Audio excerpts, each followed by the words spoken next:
Welcome to this meeting of Oxford City Council on the 25th of November 2024. The meeting is being recorded in the interests of public accountability. Please do make sure that your electronic devices don't make any silly noises during the meeting. I can't actually fine you if they do, but I would like to be able to. Please note, members can leave and rejoin the meeting at any time if they wish, but please inform the clerk if you're going to leave permanently. Just a word on the agenda. I'm going to move item 11, appointment of the Honorary Recorder, up to the end of the announcements because the outgoing Honorary Recorder will speak briefly at that point. We have a full agenda. We have a petition to hear and lots of questions. Members, please be aware that depending on how long we spend on those, this may cut into the time we have to hear motions. However, obviously, questioning the administration and hearing from the public are essential functions of the council. So I will leave that with you. Good. Apologies for absence. Jonathan, do we have any? Thank you, Lord Mayor. Ooh, that's different. We have apologies from councillors Hollingsworth, Hunt, Jupp and Coyne, and I note that councillors Harley, Turner and Latif will be late. Thank you. Any more apologies from the room? Councillor Smoten. Thank you, Lord Mayor. I've had late notice that Councillor Altaf Khan is ill and isn't going to be able to make it. Councillor Rod Smith will be with us shortly, but will be briefly delayed. Well, I wish Councillor Altaf Khan well. Did you have... No. No more... Councillor Jarvis. Thank you.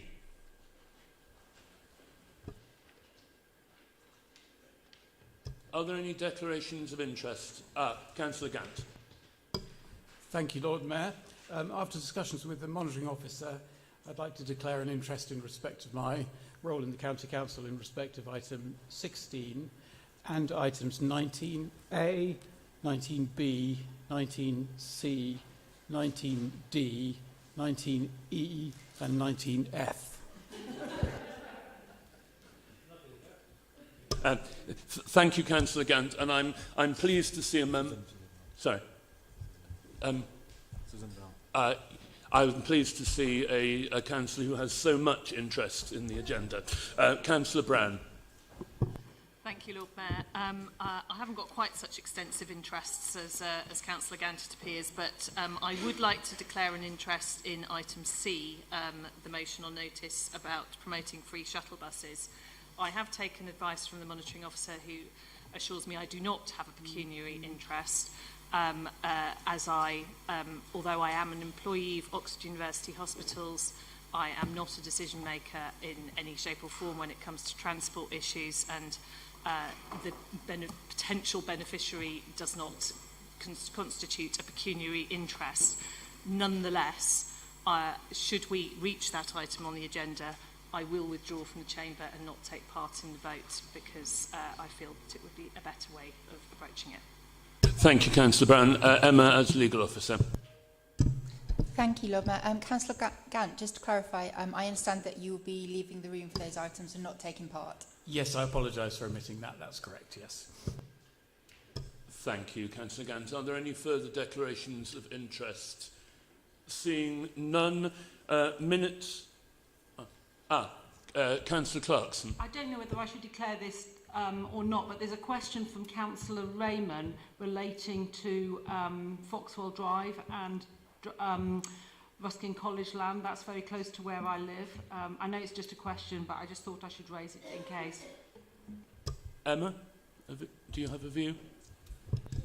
I don't believe that's a problem, though. It's a matter for yourself. That there's no decision in relation to Foxwell Drive at this meeting. Thank you. Thank you. Any further declarations of interest?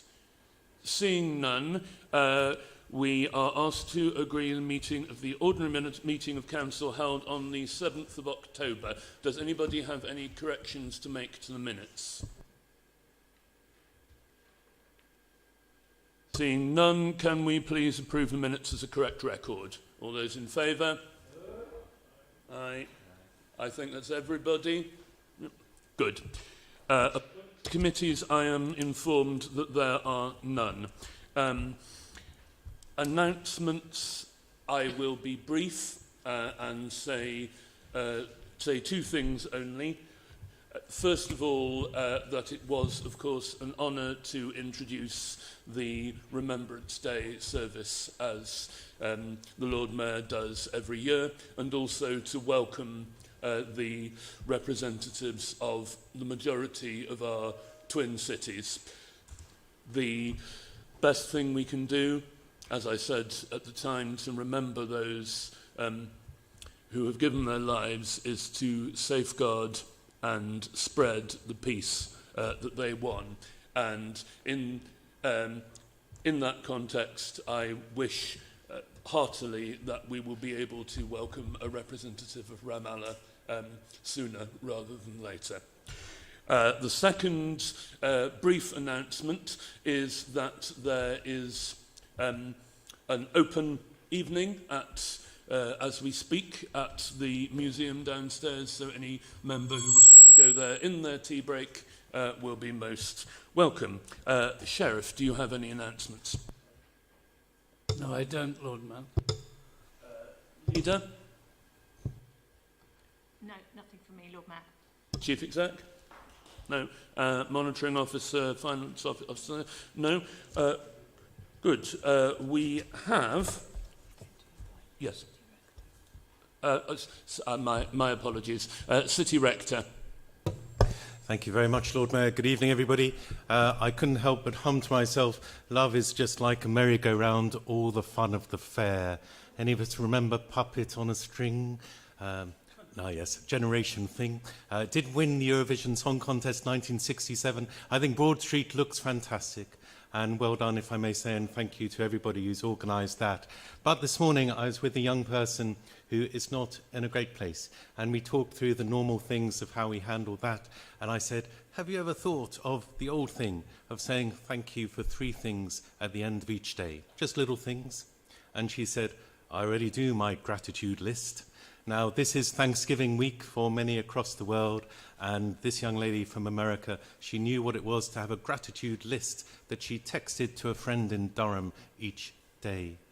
Many people are thankful for our city council, and many people are thankful for our city. And so in this Thanksgiving week, may I just suggest, if I may, that we do also in some way have a gratitude list, and just remember what it is we can be thankful for one another and for our great city. Thank you, Lord Mayor. Thank you, City Rector. We now move, as I said, to move item 11 up the agenda, and I would like to invite Judge Ian Pringle, who has served as our Honorary Recorder for the last 10 years, to say a few words briefly.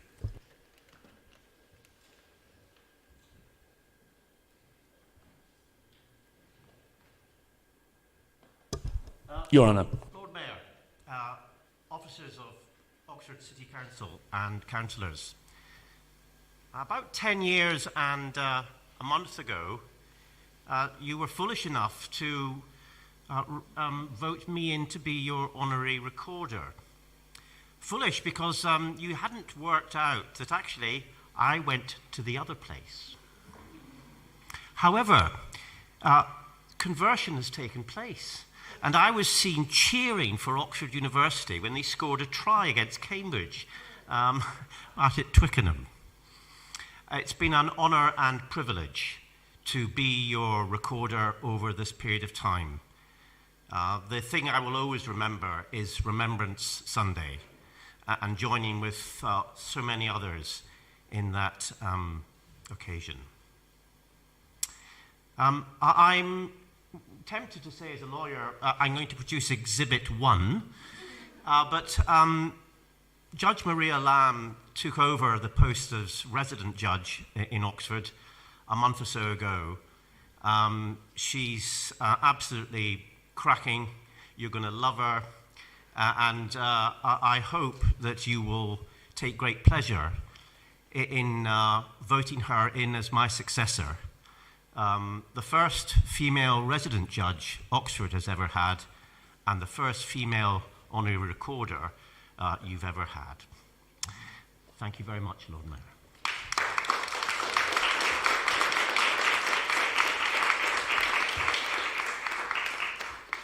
Thank you, Judge Pringle, for your decade of service to our city, and welcome, Judge Lamb. Susan, are you here to formally move the appointment? I'm delighted to formally move the report appointing the Honorary Recorder, particularly delighted to be appointing our first female Honorary Recorder and resident judge. So I propose that and recommend it to Council. Thank you. Councillor Jarvis to second. Apologies, getting used to the no microphones. Yeah, formally seconded and share the words of Councillor Brown. And I believe, unless there is anything else, we can take a vote on this straight away. All those in favour?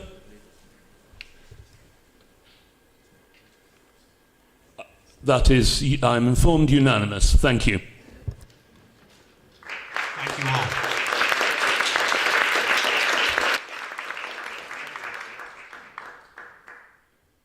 Good. That concludes item 5. Item 6, there are no public addresses relating to matters for decision at this meeting. So we have item 7, the Local Authority Housing Fund Round 3, which I believe is Councillor Smith. Thank you, Lord Mayor.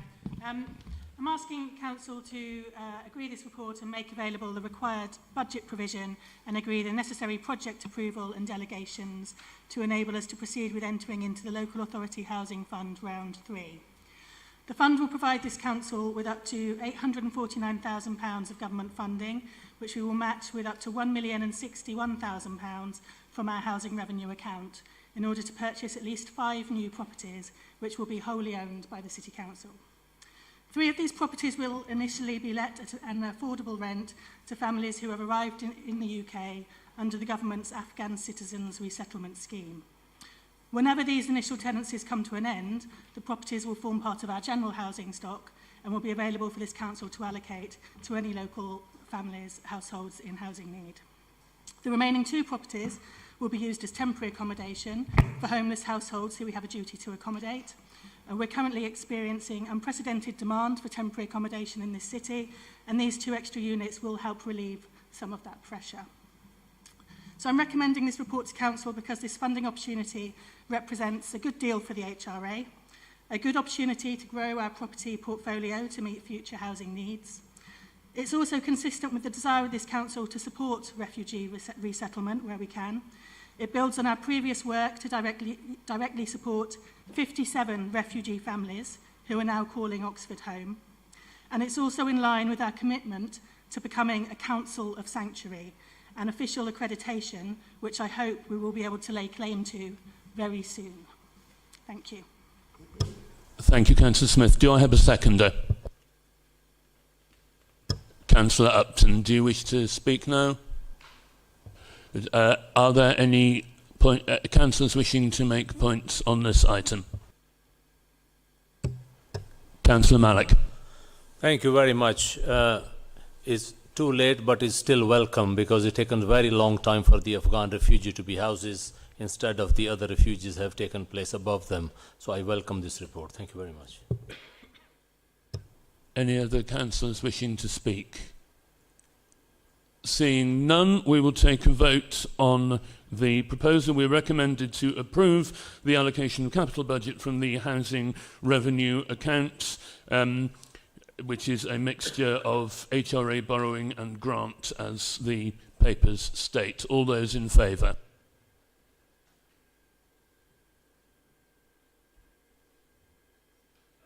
That is unanimous. Thank you. Item 8 is for noting decisions taken under Part 17(9) of the Constitution. The report of the Head of Law and Governance, Councillor Brown. I move the report. Does any councillor wish to make any point? Councillor Henwood and... Yes. First of all, Councillor Henwood. Sorry, I was going to move to second that. Thank you. We don't need a seconder, but your support is noted. Councillor Fairweather. Thank you, Lord Mayor. Could I ask Councillor Brown, I understand that this decision had to be made as soon as possible, but the date for renewing the contract must have been known about since the start of the original contract. Can the council be given an explanation about why this needed an urgent decision? Councillor Fairweather, I think that's a fair enough question, and it's something that we're looking at to try and make sure that some of these decisions are being taken in a rather more timely manner. Thank you. Are there any further comments or questions on this report? Seeing none, we are asked simply to note the report, so we don't need to take a vote.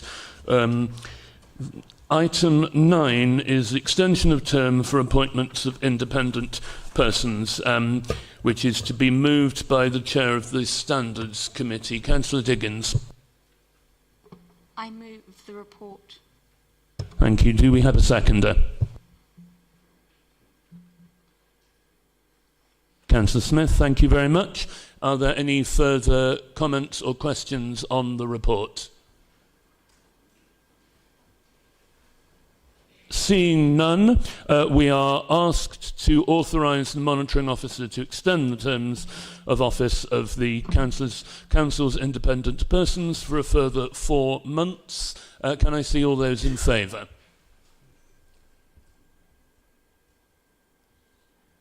That's unanimous. Thank you very much. Unanimity strikes. We move on to item 10, which is also an item for noting, similar to item 8. It is urgent key decisions taken since July 2023. Councillor Brown. I move the report. Do any councillors wish to make points or ask questions on this report? Seeing nobody, we are simply asked to note the report, so this is noted, I take it. Item 11 we have dealt with. Item 12, therefore, is constitutional updates, report of the Head of Law and Governance. I believe Councillor Brown to propose. Yes, if anyone's got any technical questions, then I would very much recommend that they get put to Emma rather than me, but I would like to move this update report to the Constitution. It's bringing our Constitution in line with current legislation and also trying to sort of iron out some of the oddities in relation to different delegations in relation to financial matters. So I think it's a fairly straightforward report. You will have seen in your briefing note that you've got an updated report making some sort of small corrections to the original report in terms of things like numbering, and our grateful thanks to Councillor Smoten for drawing attention to some of those. So thank you very much for that, but other than that, I move the report. Thank you, Councillor Brown. Do I have a seconder? Councillor Henwood, thank you. Does any member wish to make any comments or ask questions on the report? Councillor Smoten. Thank you, Lord Mayor. I just wanted to flag for the sake of the minutes just a certain amount of concern that this is getting changed right at the last minute, because obviously it does have, I don't know if legal force is quite the right thing to say, at least pseudo-legal force. So there's a certain amount of concern there. And I can see from a brief leaf through the new document that there are still problems that need to be resolved. So just to flag that there is a need to use the delegated power here to fix that. Because it will begin to regulate our procurement processes. So I shall vote to approve what's in front of us because of that delegation to make further changes. Thank you, Councillor Smote, and Emma, I believe you're able to confirm that that is within the delegated powers given in the report. Yes, Lord Mayor, so I can confirm that I've got delegation within the Constitution to make any amendments in terms of typographical or sort of operational changes to it, and also there is a delegation within the report to make any consequential amendments. Obviously, were they of any significance, then they would not be made and they'd be brought back to Council. We do intend to bring another constitutional review early in 2025. Thank you, Emma. Does any member have anything further to say on this report? Seeing none, can we take a vote on agreeing to amend the Constitution in line with the report to reflect changes to the contract rules with any minor consequential amendments that need to be made by delegated powers? All those in favour?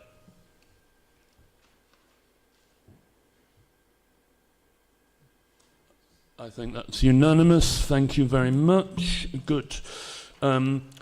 We therefore move on to item 13, which is questions on Cabinet minutes. There's a time limit of 15 minutes for this item. We begin with the minutes of the Cabinet meeting of the 16th of October. Does any member have any questions? Thank you, Lord Mayor. I'm referring to the 16th of October meeting on the topic of IT procurement for a new planning system. This is clearly an important system for administering the planning process in the Council.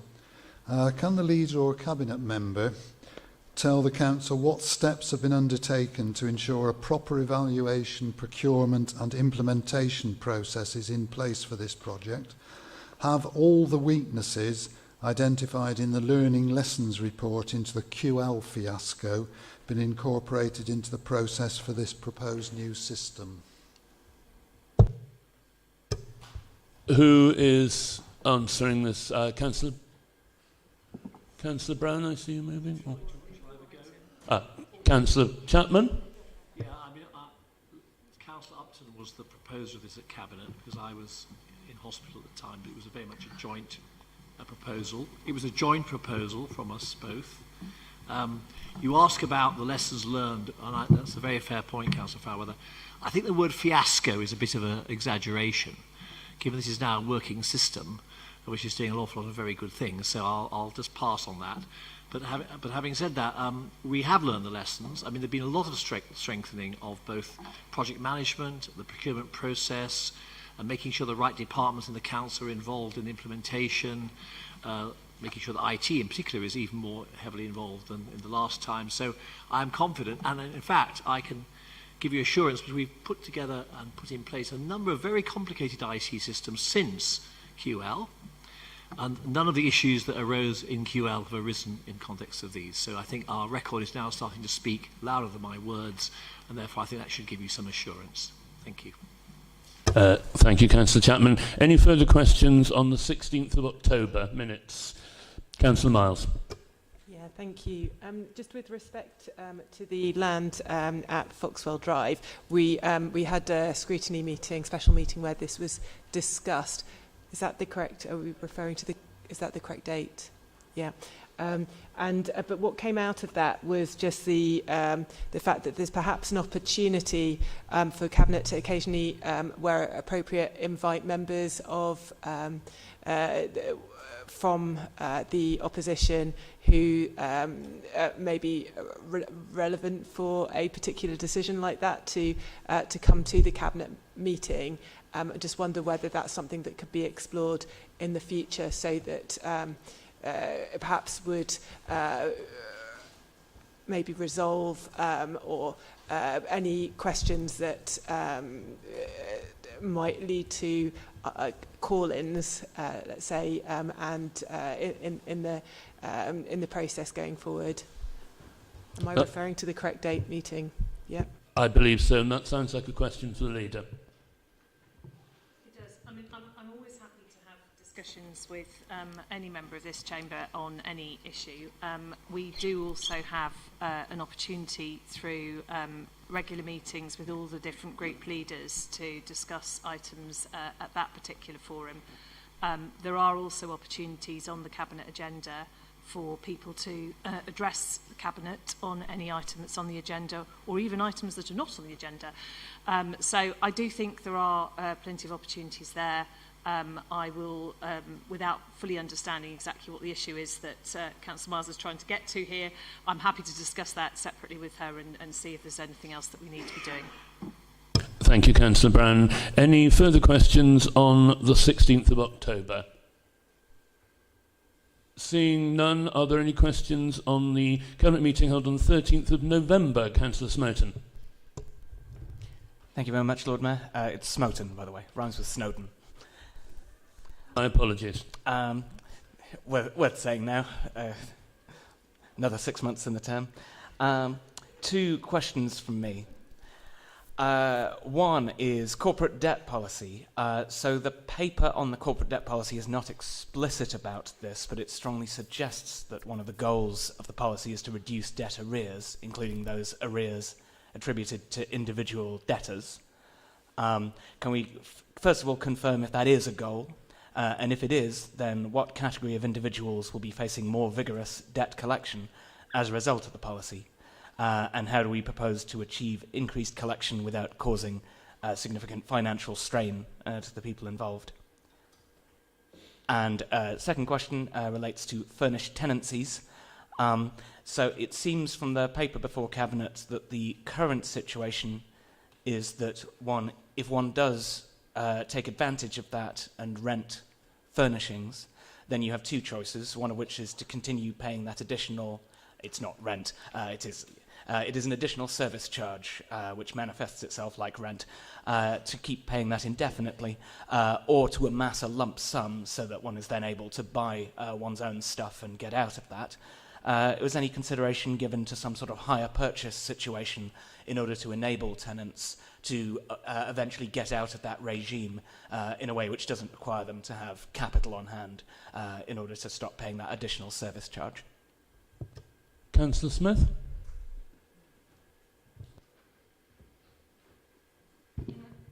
That's not the way this, as you say, that's not the way the scheme works at the moment. I'm sure it's something, different models could be explored with potential new providers as part of the procurement process. So, if you'd like to have a discussion with me about that, I can make sure that those options are explored with potential providers.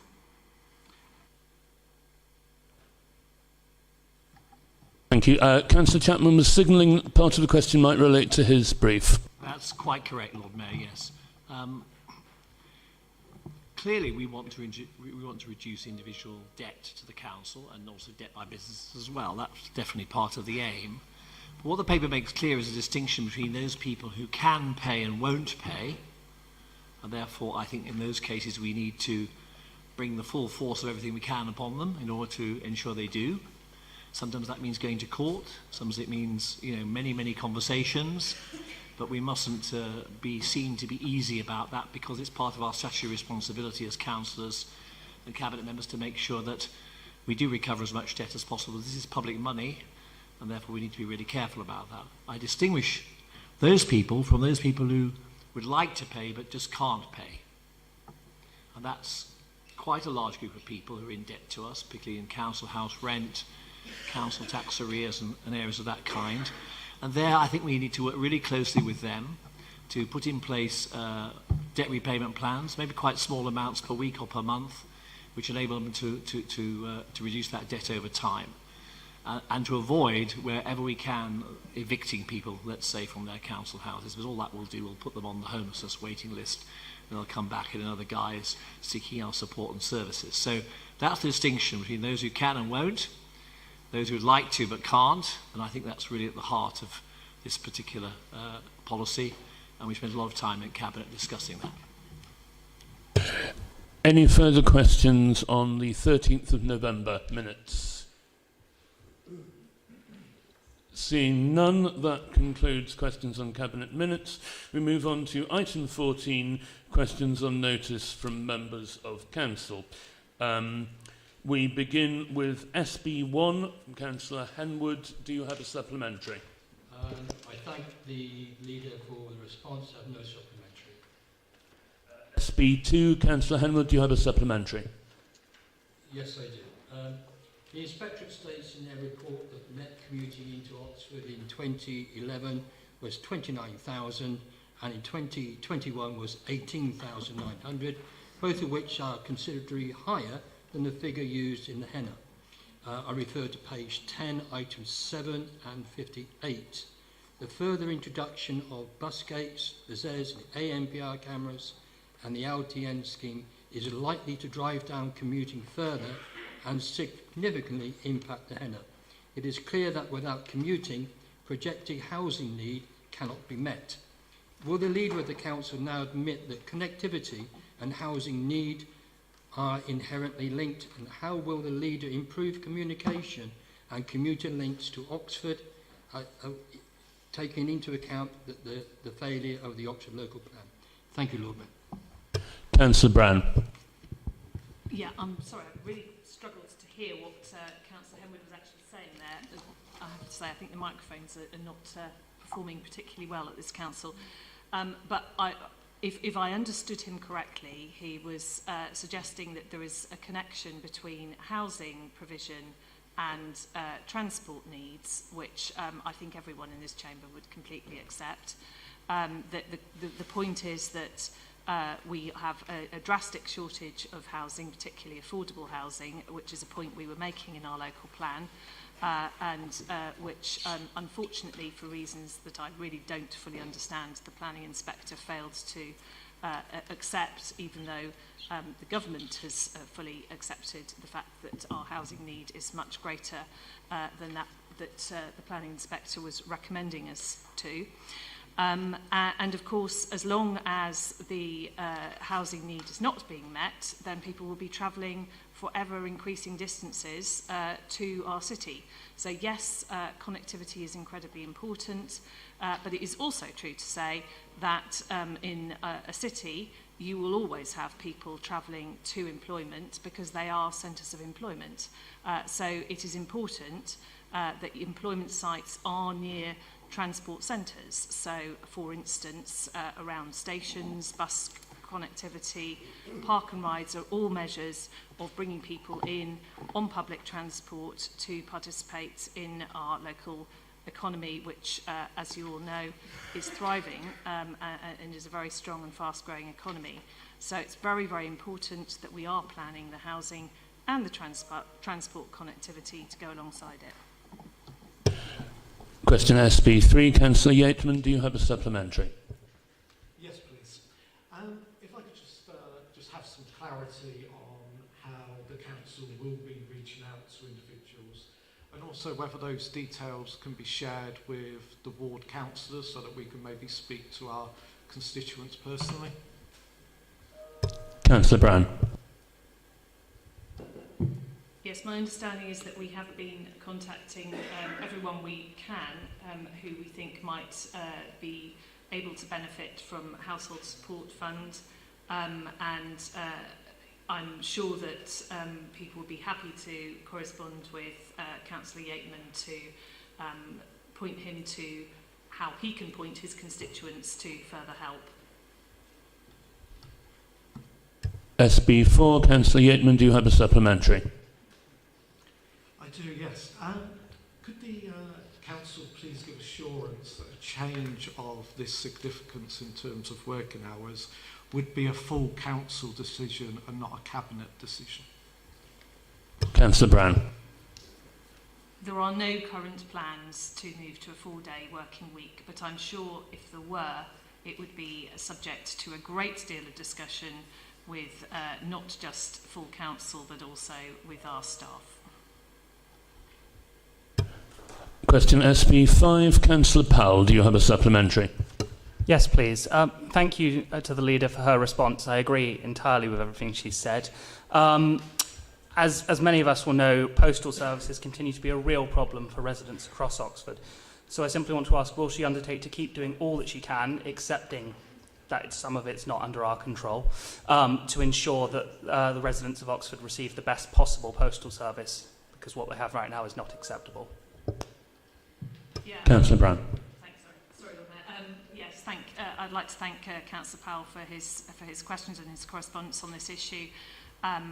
Needless to say, I haven't yet received a response from the Royal Mail. I didn't post it, but I did receive an acknowledgement of my letter or of my email. I mean, I completely agree. It's absolutely unacceptable, the levels of postal service in Oxford. It's shocking. I'm aware of many people who've missed vital hospital appointments, who've found themselves in debt because they've found that important financial matters have not come to them in a timely way.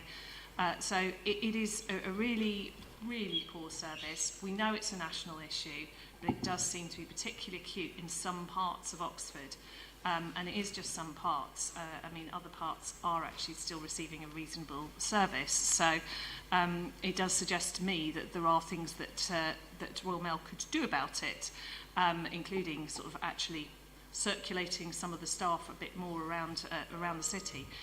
I know that Annalisa Dodds has done a huge amount of work to try and highlight this issue, and I'm really grateful to her for her work on that. But I think we are both frustrated at the lack of action so far.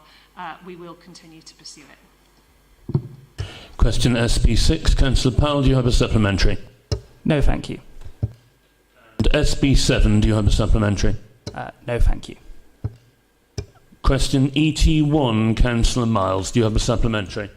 Yes, I do. Thank you. I just want to understand how many times has the council actually had to claim on its insurance for flooded council-owned properties, that's either residential or commercial, in recent years?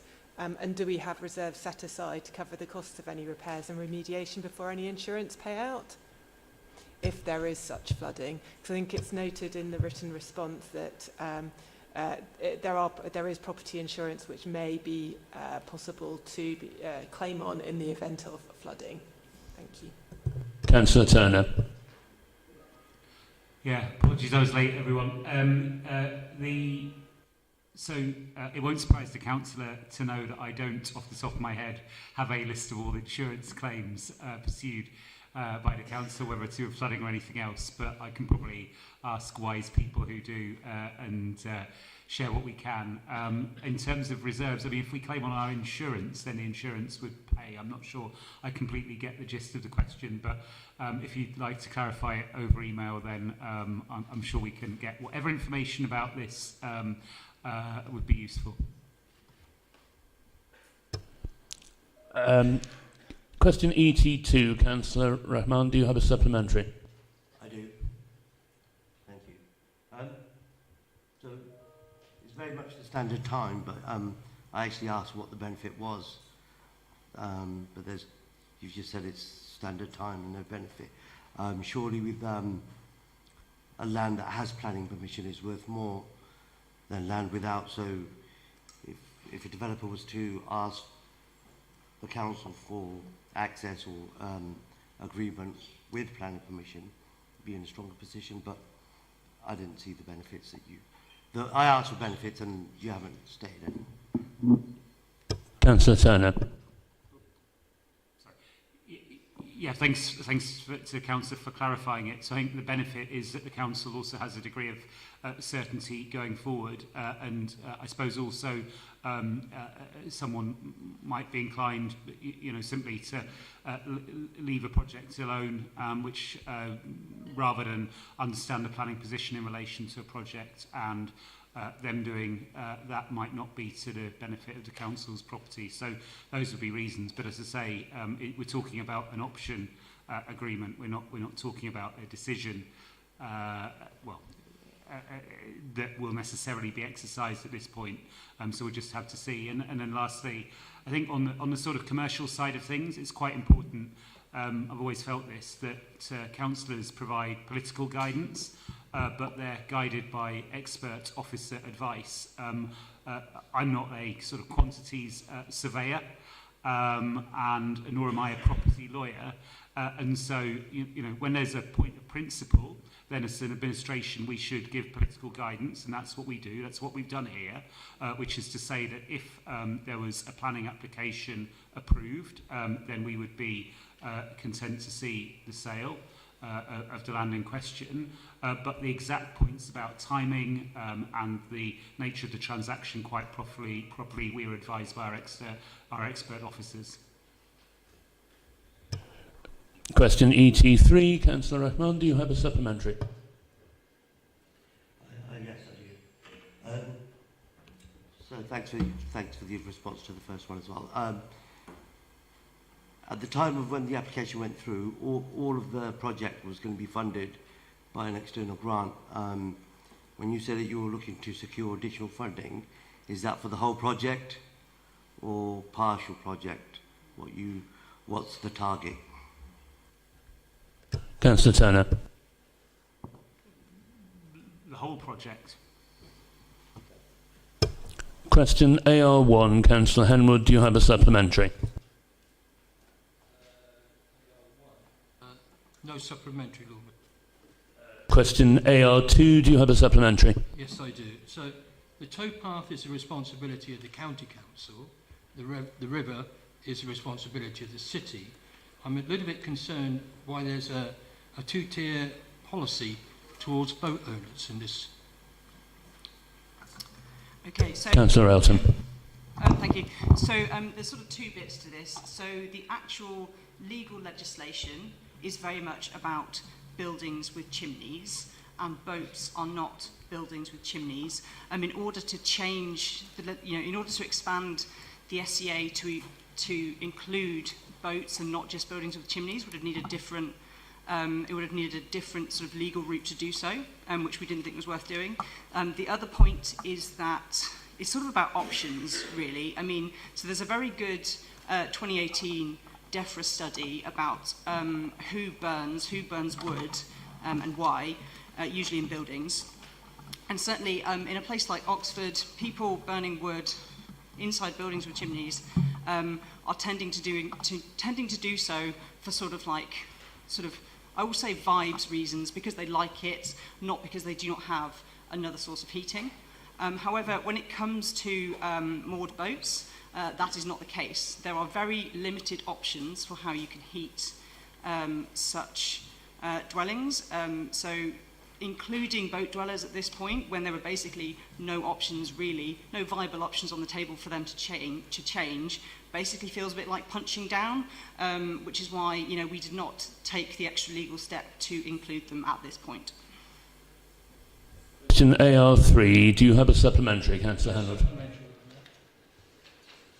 Question AR4, do you have a supplementary? Yes, I do, yeah. So referring back to St James's Street and the emissions emitted that moved from the LTN onwards still means that there's an increase of 15% on St James's Street, which also means that the Labour-supported LTN scheme continues to be bad news for cyclists and residents living near an LTN scheme.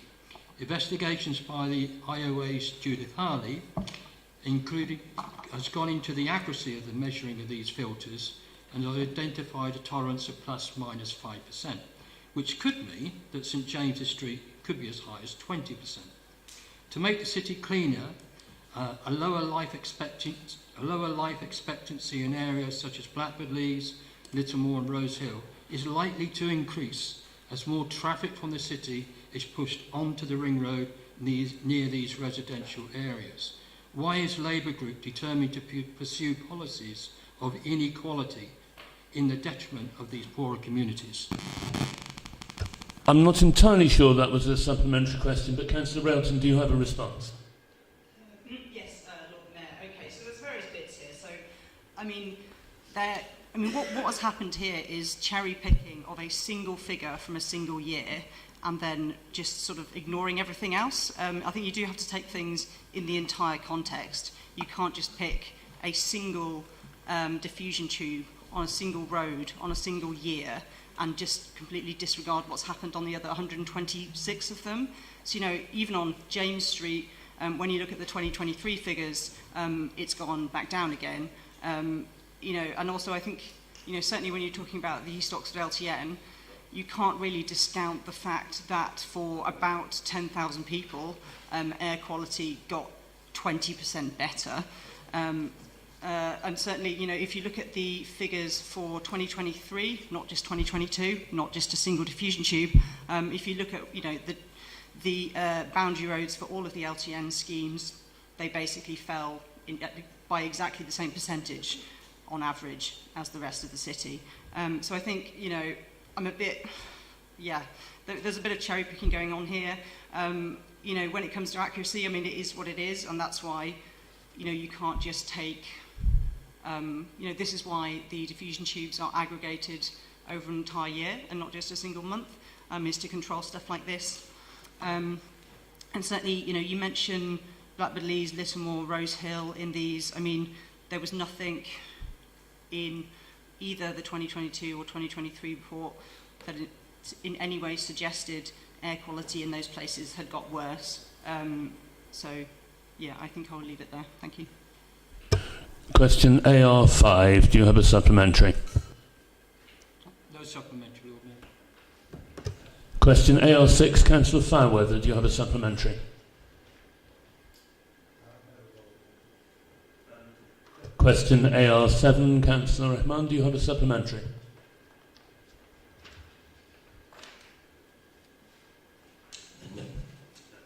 And question AR8, do you have a supplementary? I don't. Thank you. A question AR9, supplementary? I do. So, going back to the Grand Pond, prior to planning permission being granted, trees were felled, and it wasn't some, there was quite a few, just for the nesting season. And now that you've got a JV going on, who's going to plant those trees and where are those birds going to nest now?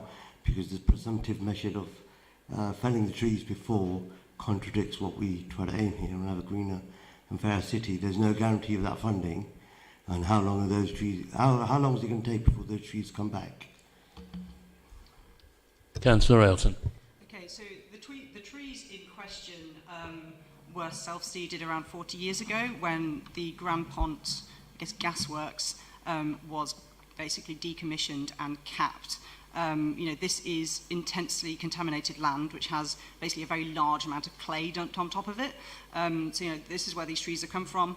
It was a mixture of ash, sycamore, and I think crack willow. So, you know, yes, these were cut down in around, a few of these were cut down in February this year. I've slightly forgotten what the question is here. So, oh yes, I mean, I think there is, I mean, we have already stated there is a commitment to do the replanting no matter if the bridge is built or not. If the bridge is built, there is an extensive replanting programme. If the bridge is not built, then it will basically be replanted to return it to how it was. I think that's all I've got. Yeah, thank you. Question AR10, Councillor Yateman, do you have a supplementary? AR11, Councillor Powell, do you have a supplementary? No supplementary, but thank you to Councillor Ailton for the clear and detailed response. Question LA1, Councillor Rahman, do you have a supplementary? No supplementary, but I would like to thank the Councillor for a very clear response.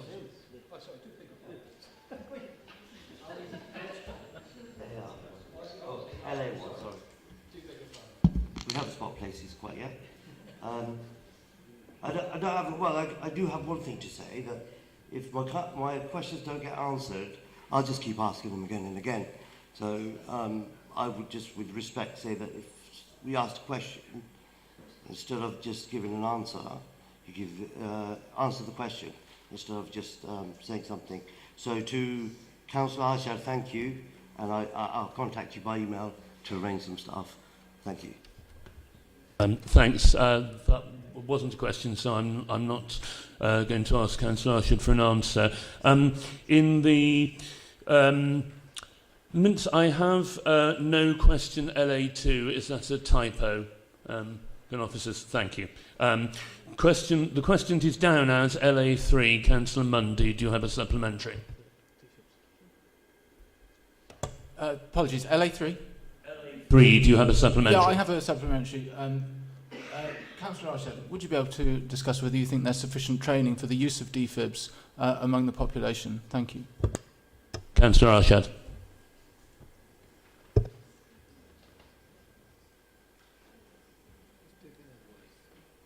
For this answer, I will answer you on email if that's okay, so I can find out further information on it, on specifically how. Okay, I look forward to that follow-up. Thank you, Councillor Arshad. LA4, Councillor Munn, did you have a supplementary?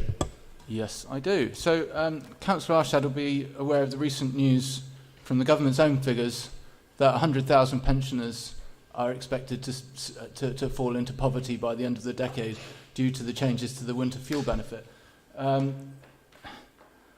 I would just like to know whether the councillor has an idea of how many of our local pensioners are likely to fall into poverty, and if not, why we wouldn't have an idea of that, and how we could hope to help people if we don't know that, and also whether Safer Oxford will be issuing a press release to highlight to the population of Oxford the importance of safeguarding and looking out for their pensioner neighbours. Thank you, Councillor Brown. I don't think this is on Councillor Arshad's portfolio, as the reply points out, but Councillor Brown, do you have a response to the question? No, I do not understand why this question is being put to Councillor Arshad. I don't understand why the first question was being put to her, and the supplementary certainly isn't for Councillor Arshad to answer. I think if Councillor Mundy wants to make political points and ask questions, he needs to ask them to the right cabinet member. Can I finish the second part of my question, please, Lord Mayor? Thanks. Have we identified which cabinet member it's a question to? Because it's not part of Councillor Arshad's portfolio. Councillor Brown, are you willing to respond to the question? I mean, it's hard to work out what the question is, because I think it was really mainly a political statement. Can I ask the question again so it's clearer for... I think if Councillor Mundy wants to make his political statement and put a question at the end of it, of all the cabinet members he might wish to put it to, I would suggest that Councillor Chapman is probably the most relevant cabinet member to pick it up, if that's okay, Councillor Chapman. Councillor Chapman, do you have a response? It was more of a statement than a question, but I'll try and elicit a question from the statement.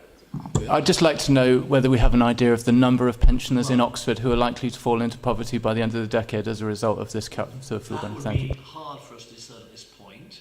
What I can tell you is that we think there are about 800 potential pensioners who could be eligible for pension credit, and we have written to all of those asking whether they'd like to apply, and so far the response has been quite low. And that, frankly, has been a situation right across the country. It's not just in Oxford. The other thing I'd say is that we are doing everything we can to support people. So we have advice centres where people can come in and get advice about all the various funds that are available to them to claim extra financial support. We have the Household Support Fund, which was extended by this government, and extra funds were put into it. So there are a number of things going on here to help wherever we can, and we will continue to do that. Obviously, we don't have an infinite amount of money, but we are making sure that there is a lot of information available to people. So if they wish to apply either for one-off grants to support them with their their energy bills, which is the Housing Support Fund, or long-term support through the pension credit, both of those are available. And we've been one of the most active councils in the country, frankly, in relation to disseminating that information to those who we think are most likely to be in need. Thank you. Sorry, can I finish my follow-up question, Lord Mayor, please? Sorry, we don't have a time for a second supplementary, I'm afraid. Councillor question LA5, Councillor Kerr, noise complaints. No further. Thank you. Question NC1, Councillor Rahman, community centre cafes, any supplementary?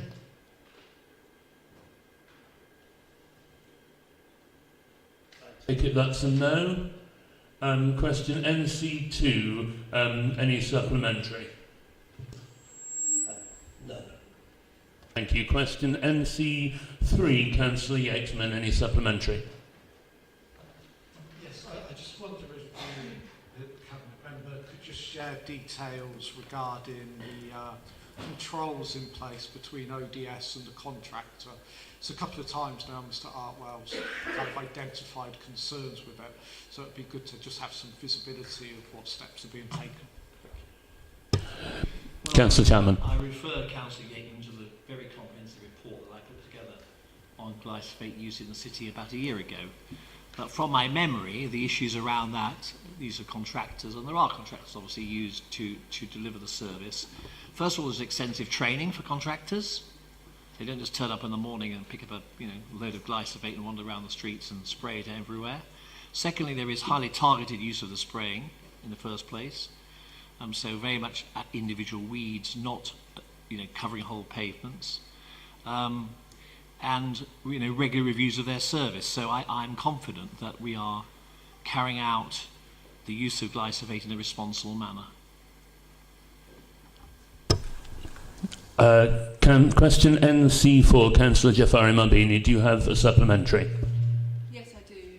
Is there going to be some inspections after the current recent floods at the work of the tarmacking? Because there was a lot of concern by residents around the quality of the tarmac, and I know there was a subcontractor and there has been, you've given a comprehensive answer, but I'd like to know if there's going to be any further visits after the flooding. And again about just openness about those visits. I think the residents will be reassured to see that there have been visits done, and that it's because there are concerns that elderly people are going to be falling on the uneven surfaces. Thank you. Councillor Chapman. Well, I think it would be very helpful if councillors brought individual cases to me. I mean, I can't be,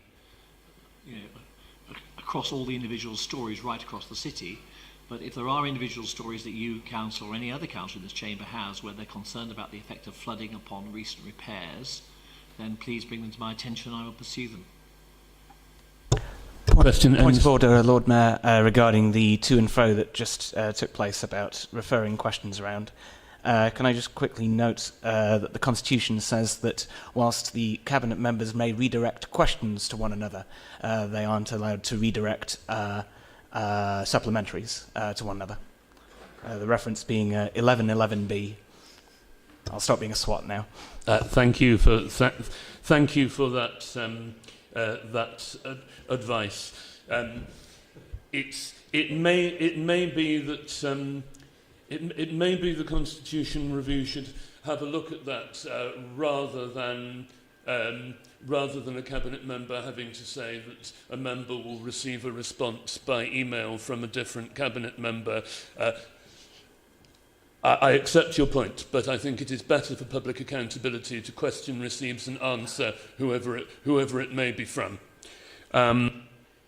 NC5, do you have a supplementary? No further, thanks. Question NC6, it is marked down here as a question to Councillor Smith, but I take it that's a typo since it's full. Yes, it falls within Councillor Chapman's portfolio. Do you have a supplementary? No. Question NC7, Councillor Mundy. Do you have a supplementary? Yes. There are still enduring concerns about the availability of the service for the LEVC taxi cab holders. Will ODS be able to provide a version of a sort of courtesy taxi service for those that are waiting for that extra period of time to get their taxis repaired? Will the service be able to keep up with what we have to assume is going to be an increase of about 70 taxis over the next 13 months or so, if they're going to get a 100% of all the taxis reaching the zero emission standards? Councillor Chapman. Take the second part first. I know that ODS is very, very keen to expand its capacity in this area, and as it becomes evident that there is greater demand for these services, then I'm sure they will not be slow, because it's obviously a commercial opportunity to employ more staff to do so. The issue of courtesy taxis is an interesting one. I can't make up policy, ODS policy here on the hoof, so I will come back to you and give you their reaction to that rather ingenious idea. Thank you. Question CM1, Councillor Gant. Do you have a supplementary? Yes, please. Thank you. I'm very grateful for the frank apology in the response. That's appreciated. However, Wolverhampton Cricket Club has raised a substantial amount of money which it wants to put to use providing services for young players. And this council's been sitting on that for 2 years now. And you're now telling me it's going to take another 3 months. I'm not a lawyer, but this is a lease for a cricket net. It doesn't sound like a very complicated document. Can we please do it quicker than that? Councillor Mnkange. Thank you, Councillor Gatt. We will do it as quickly as we can by March 2025, so it must be sooner, probably. Thank you. CM2, Councillor Fatworthy, do you have a supplementary? CM3, Councillor Rahman, Cemetery, do you have a supplementary? Yes, I do. Thank you for what you're doing on this. So given that, hopefully if everything's okay and it starts by autumn 25, when do you envisage the work will be completed and the cemetery will be used? It's good to know about Muslim burials as well, but I didn't really ask about that one. Councillor Mnkange. Thank you so much. You and I will have worked on this project, and as you know, it's quite complicated, so I wouldn't specifically say the timeline, as we are waiting for the Environment Agency to test the underwater, the ground underwater. Thank you. CM4, Councillor Yateman, do you have a supplementary? No, thank you. CM5, Councillor Jafari Mabini, supplementary? If the answer from Mr. Kassam is no, will there be, will the councillor look at other options of possibilities of continuing it at a different site locally? Councillor Mnkange. Thank you. We can look at that options. As you know, areas or places are very difficult to find, but thank you. We'll try to look at the options. CM6, Councillor Powell, do you have a supplementary? Yes, please. Thank you, Councillor Mnkange, for your response here. I obviously agree that measures will need to differ event by event, but just on the specific question of the fireworks, I think residents this year saw a really marked improvement in the state of the park, and firstly, thank you very much to all concerned for that. My email inbox is considerably happier than it was previously. So can I just get a confirmation that in regard to the specific fireworks event, what we saw this year will be a new minimum standard? It's always going to be at the same time of year, and I think that would be such a big reassurance to residents. Councillor Mnkange. Thank you. I would say that is a template because obviously it also depends on the weather. So we'll do our utmost to repeat the success of this year fireworks. Thank you. Question LS1, Councillor Henwood, do you have a supplementary? No supplementary for LS1 and LS2. Thank you. Question LS3, Councillor Rahman, any supplementary? None on 3 and 4. 3 and 4, excellent, thank you. Question LS5, Councillor Mundy, do you have a supplementary? No supplementary. No supplementary for 5 or 6. Thank you. LS7, Councillor Jafari Mabini, any supplementary? I do. Is it possible to use any procurement powers during the partnership workings to try and look at the costs of housing association housing and as well as the maintenance? Thank you. Councillor Smith. I don't know what procurement you're talking about. If you want to be more precise, then I can give you an answer. Maybe it's best conducted by email. That's fine. Question LS8, any supplementary? There has been, at the last council, there was some discussion around the site going to be in the Littlemore parish being asked to provide some support by Councillor Upton, I think, spoke about this. I've been told that the Littlemore Parish Council has a very strong view that there is already not any more capacity for players from that site to be placed in Littlemore. So I was wondering what the backup option would be if that wasn't an option. Councillor Smith. It's still very much a work in progress. There's no planning application yet for the Sandy Lane site, but as the written answer says, you know, the relocation of those football pitches will be a condition of any planning application. So there'll need to be more work will need to be done if a little more site isn't an option. Question LS9, I believe, is actually from Councillor Stairs. Thank you, Councillor Henwood, for correcting the error. Any supplementary? No supplementary. Thank you. Move on to Cabinet Member for Planning. Question LU1, Councillor Miles. Any supplementary? LU2, any supplementary? Regarding Collins Street redevelopment, would you be willing to explore the use of the application for grant funding to improve the public realm outside the new flats on Collins Street? Because it's a great entrance to both East Oxford Primary School and also children in the A2 Dominion building who are already there use it as a play space, but it's also recognised by the police locally as a crime hotspot. So would you be willing to maybe explore what funding could be available to make it a more desirable play area for the local residents there? Thank you. Councillor Upton. Sorry, that sounds like a reasonable proposition as long as you're talking about looking for grant funding and you're not talking about a budget bid for the City Council, then that sounds reasonable to me, yes. Question LU3, Councillor Smoten. Any supplementary? There we go. Yes, Lord Mayor. So I thank you for the response. I'll take issue specifically with the part that's about Oxford's buildable internal green belt not containing any sites of significant size.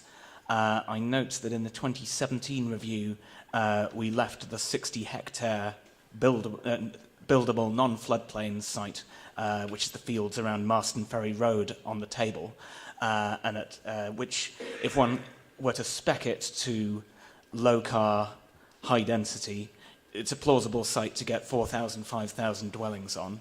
At the time, the review gave high priority to protecting the countryside and also to preventing Marston from growing westwards. But of course, concurrently, we also grew outwards into Bayswater, which had very similar impacts, just in a different direction. Will we at least give a robust check and challenge to the rejection of that site and the decision that that site was improper or that was not suitable under the new rules that are coming forwards? Councillor Upton. I'm sure we absolutely will give a very thorough look at that one. It's the bit I'm thinking of, that is generally underwater every time it floods. So you're not thinking about that bit, okay. As I say, we previously had to prove that we've looked for sort of every really possible bit of green belt that we could build on that is not floodplain or triple SI, which most of ours is. So I don't know the precise reasons that particular one was rejected last time, but I'm sure we will be looking at it again. LU4, Councillor Smoten, do you have a supplementary? I do indeed. Will the Council consider once again the need for policy to prioritise upwards growth over outwards growth, and particularly to ensure that our definition of well-designed does not suppress breaking the roofline in places where increased density is desirable, and to stretch ourselves to find places where we think increased density is desirable? Councillor Upton. Well, as I said in the reply, we did respond positively to that proposed change in the NPPF, so we are absolutely open to that. But it's not up to us to go out to a developer and say, hey, why don't you make that an 8-storey thing rather than the 3- or 4-storey thing that you're thinking of? So we will respond positively to planning applications as they come forward. As I say, it will of course need to be well designed. We're not going to let something that will become a carbuncle, should we say, be built. But I see no reason why we would not welcome a well-designed project of this sort coming forward.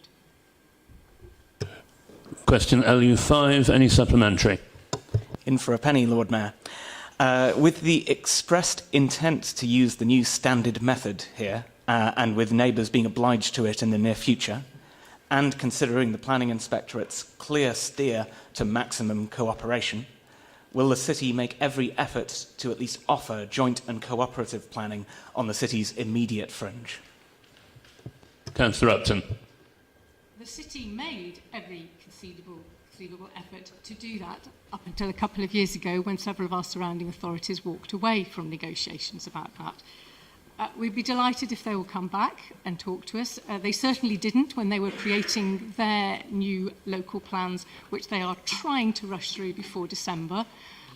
So if you would put that question to our surrounding districts as well, we'd be delighted. Question LU6, Councillor Gant. Any supplementary? Yes, please. I'm grateful once again for the frank apology. That is genuinely welcome. However, I would like the councillor to recognise just what a serious problem this is. I've mentioned in my question a grant of SIL funds, which actually was delayed for so long that the quote was about to expire, and the grant receiver had to pay for it from their own resources. At the AGM of one of the neighbourhood forums in my patch recently, it was announced that £59,000 has not been released by this council. And at the other neighbourhood forum AGM, the chair has said to me, the answer given is not true. I'm not aware of any such approach to my neighbourhood forum about delays. My question was, what we need is a timescale. Will you commit to a timescale by which, if a grant is approved, it will be paid? Councillor Upton. Obviously, I cannot do that sitting here at this moment now, but I will commit to asking our officers to do their utmost best, because I absolutely agree that, particularly in the instance you just raised there, if a quote is about to expire, then it must be really, really frustrating to have not had money that they know is coming. So I guess, yeah, they will do their best. Question LU7, Councillor Fairweather. Do you have a supplementary? LU8, do you have a supplementary? Yes, I do. Can the Cabinet member tell me whether the condition which she refers to in a written response, which says an adopted local plan will not be considered out of date if it can demonstrate a 5-year supply of deliverable housing sites and has delivered at least 75% of its housing requirement over the last 3 years, has actually been met? Councillor Upton. I'm not 100% sure whether that will be met by the middle of next year, but I think so. But can I get back to you on the detail of that? But I think we are on track. But I'll get back to you. Question LU9, Councillor Rahman. Do you have a supplementary? I do, thank you. Yeah. So Network Rail requested you to keep quiet on the extended period of closure.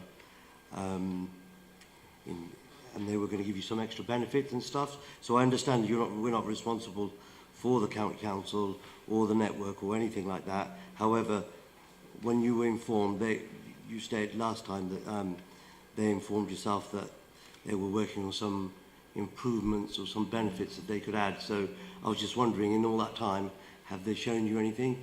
That's nothing to do with who controls the scheme or who manages the transport. Councillor Upton. Thank you. Yeah, I think we're probably all very frustrated by the situation we're in with Network Rail and the closure of the Botley Road. We do get updates from them reasonably regularly about the situation, but to be honest, they still are not able to give us a timeline of when it will be when Botley Road will be reopening. They're not even sure what the budget envelope that is remaining is going to cover. So, yeah, I can't give you any more updates. But sorry, but actually, what you really were asking were, why did we say, when we said last time that they didn't let us all know immediately? I mean, it was only a couple of weeks later that the news became general. And they said that they were looking at what other improvements they could make. I think probably, yeah, the only thing they came back with was that increasing the frequency of the free shuttle that runs from Botley round. And maybe some better lighting in the tunnel that goes underneath, but I guess really there's not an awful lot more they can do on this enormous infrastructure project that has turned out to be much more complicated than they were expecting. Question LU10, any supplementary? Yeah, might be a long one. So, I mean, I've noted in the answer that you said you don't want to penalise people that already got electric taxis. I'm now on the understanding that it would be an improvement, so I don't see the penalty that they get. Also, the actual question said is that would you be open to representations for the additional impact of Botley Bridge, as you just answered? It's another year as a minimum, it could be even longer, so therefore I don't understand why you're not open, because circumstances have changed last time when I asked the question.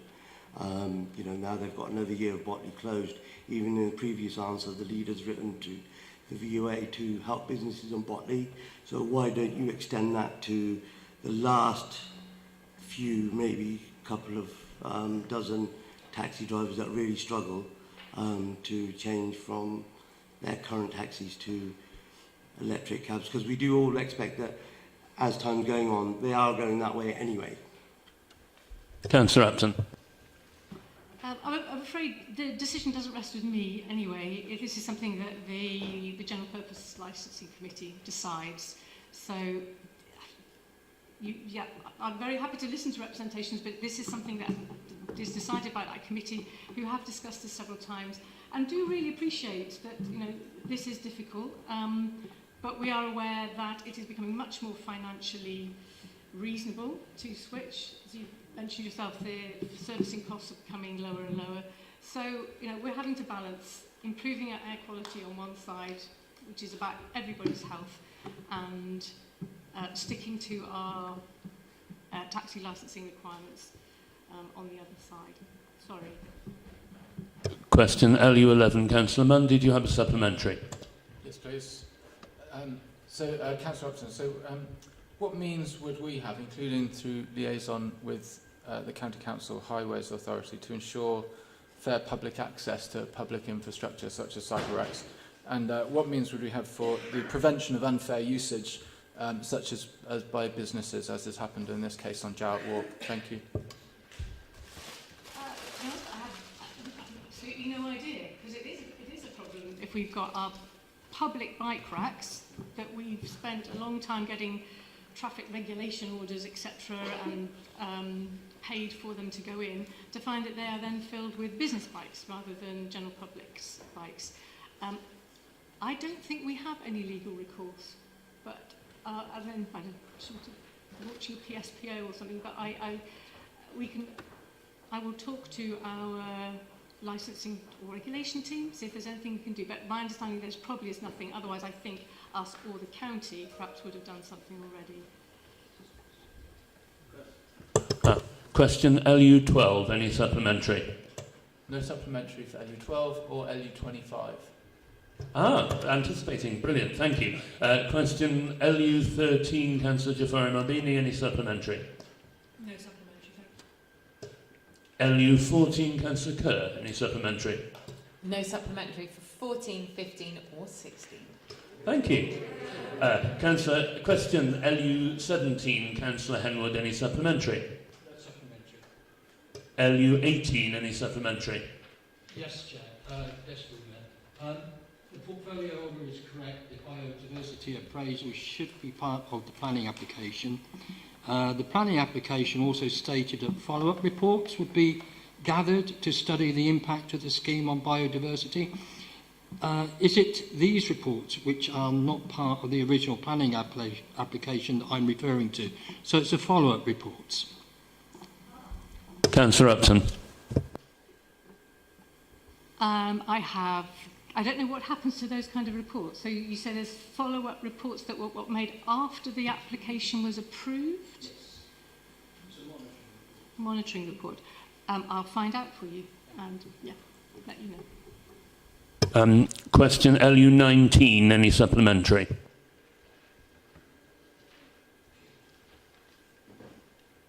Sorry, Lord Mayor. Sill, yes. Newman Place. The portfolio holder acknowledges that 70 to 80% of the received SIL contribution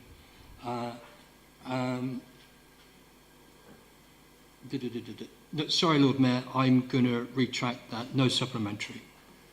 Thank you. LU20, any supplementary?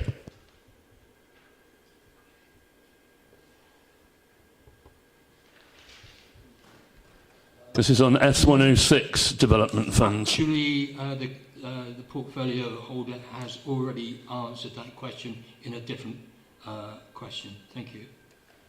LU21, parking fees, any supplementary?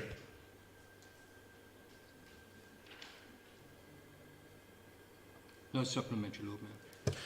LU22, Councillor Stairs, any supplementary? No supplementary. Thank you. LU23, Councillor Jafari Marbini, any supplementary? Yes, please. This is an area of huge concern for residents who are already there about what facilities, how facilities are going to be changed and upgraded to meet the demand so that inequalities are not worsened. I was wondering, thank you for the response, but I was wondering what lines of accountability are going to be used to ensure that whether the county, the ICB, whoever is responsible for the various aspects, does ensure that these changes happen to meet the demands, the extra demands that are going to be there in Northfield Brook. Thank you. Councillor Upton. Thank you. Well, yes, as you do understand it, that the local plan can enable things to happen. It can allow things to happen, but it can't force things to happen. But I think one positive point I can share is that the Future Oxfordshire Partnership Planning Group, which has representatives from all of the Oxfordshire districts and the ICB on it, through that group, I particularly pressed for the ICB to start really engaging with the planning authorities so that when we do get big developments coming forward, we actually have a plan from them about what they need in terms of health facilities so that we can then ensure that developers can contribute to that. And I believe this is one of the first ICBs to actually appoint a planning specialist to their staff, whose job it is to come and liaise with the planning authorities like us. So I think that is a really positive step towards hopefully getting better health provision plans in future. LU24, Councillor Henwood, any supplementary? No supplementary, Lord Mayor. Thank you.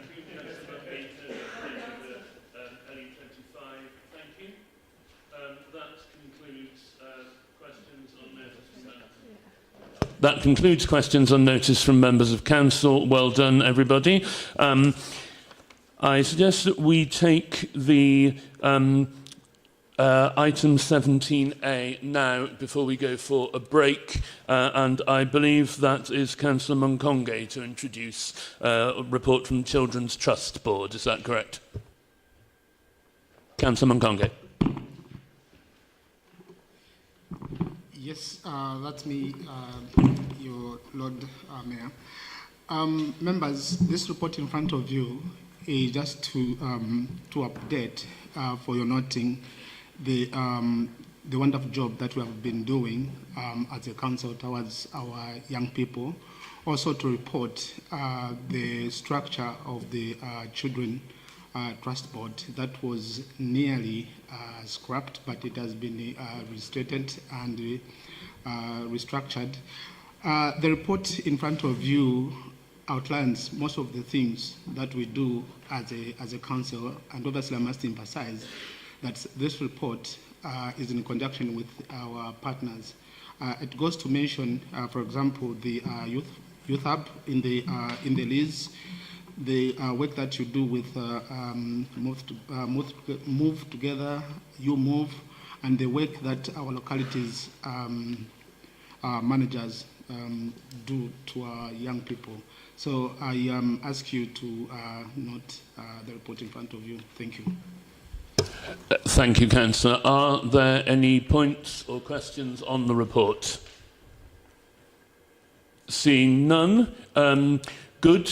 There is, I understand, no scrutiny committee update today. Is that correct, Councillor Mann? Thank you. So we will reconvene at 7 when we will deal with items, the three main items, 15, 16 and 19. Thank you very much.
Thank you, everybody. We are now on agenda item 15, public addresses and questions that don't relate to matters for decision at this meeting.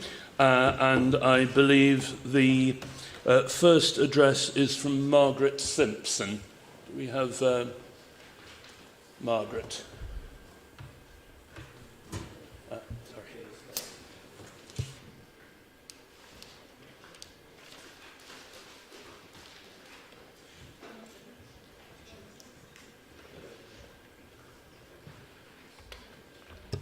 Margaret, welcome. You have up to 5 minutes. Thank you very much.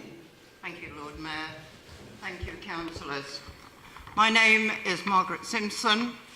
I am chair of Oxford 50 Plus Network, Ox Talk, which is the talking newspaper for the blind, and I organise the United Nations Older People's Day, which is held here in the town hall, and this year was the 13th year. I've been a My Vision Oxfordshire trustee for over 10 years. I also engage with various social care, health and community groups here in the city and with the two universities. The motion making Oxford a truly walkable city is one I wish to support on behalf of the groups and organisations mentioned. Why? Because the Lord Mayor this year has walked and marked the city boundaries. Within these boundaries live 1,000 of permanent Oxford residents, and it is for these residents that Oxford should be a truly welcoming and walkable city. Residents who are of all ages, of varying physical abilities and needs, irrespective of whether they pay council tax or not. By welcoming, I mean that for all the residents who live in the area referred to as the City of Oxford, they will find travelling about the city to be a pleasurable experience. That they find, whether they're walking, cycling, or using their mobility aid, that they do so in the certain knowledge that whether their journey is short or long, either to or from work, or for socialising and relaxation, it proves to be a good experience. As councillors, you are endeavouring to establish Oxford as a leading e-city with clean air, with safe, clear, appropriate, pleasurable walkways, welcoming multi-use retail areas, with an increased number of charging points for e-vehicles in and around the localities. In order to achieve this in a historic city, which has already well-established areas, you will obviously have to consider balancing the current needs of your residents with the needs of the future residents and future developmental needs. Consideration must be given to the infrastructure of the future e-city and the localities individually, which form part of the whole. Can there be connecting uncluttered walkways and socialisation areas with varied and appropriate seating and locality hubs with toilets and drinking water? Include, if and where appropriate, multi-use areas which are used with consideration and respect by all. Residents in all localities need to feel safe, so they will be encouraged to visit and shop and socialise locally. So the need for open communal areas with clear sight lines is important. As elected city councillors, you are responsible for the city as a whole, as well as being involved in the localities for which you have been elected to represent. But you cannot make the whole city the walkable city we wish for immediately. So the where and the how to start, and suggestions for possible aims which could be considered are: consider the areas to be developed as areas owned and shared by the residents, areas which residents will be proud of and will wish to support continually into the future. Ask for their help to assist you in planning and driving forward the aims of the truly walkable Oxford. Consider workable partnerships with representation from all the various age groups in the locality, a mixed gender group, encouraging residents from the hidden groups to be involved, as well as parents of preschool children, young adults and students, older residents, and include retailers. A representative voluntary group working with the interested local councillors, led by a community representative. Within Oxford, there are many established interest groups which can be referred to for specific advice, as and when required, such as Oxford Preservation Trust, Oxford Pedestrian Association, Safer Pavements for All, Headington Action, the community centres, Age-Friendly Oxford, Unlimited, My Vision Oxfordshire, and other specifics to the locality. 30 seconds. Look at the area as it actually is. Without access to large budgets, you cannot go altering the physicality of the area. I am making the assumption that it will have to be accepted, but what is currently in place, i.e. road layouts, pavements, commercial street uses, will have to remain, but they could be considered for improvement or amendment.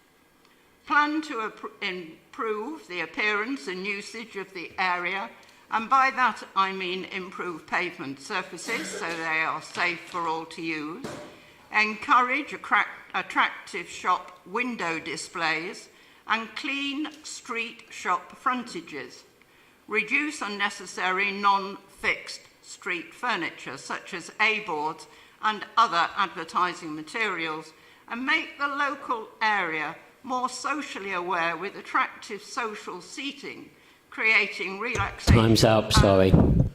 Sorry? I can continue, thank you. Make the local area more socially aware with attractive social seating, creating relaxation and rest areas, and encourage pride in the local area with community planted areas, for example, free to all herbs. In the central area of Oxford, engage Here to Help volunteers to assist the visitors who have the map the wrong way round or find the directional display boards not easy to understand. Promote the consideration and respect of all users in the multi-use areas, a priority which is a responsibility for us all. On behalf of Oxford residents and visitors to Oxford, I ask that you consider approving and accepting this motion, and in so doing, you will invite members of the Oxford community to be involved. A city community truly engaged in working together. Thank you.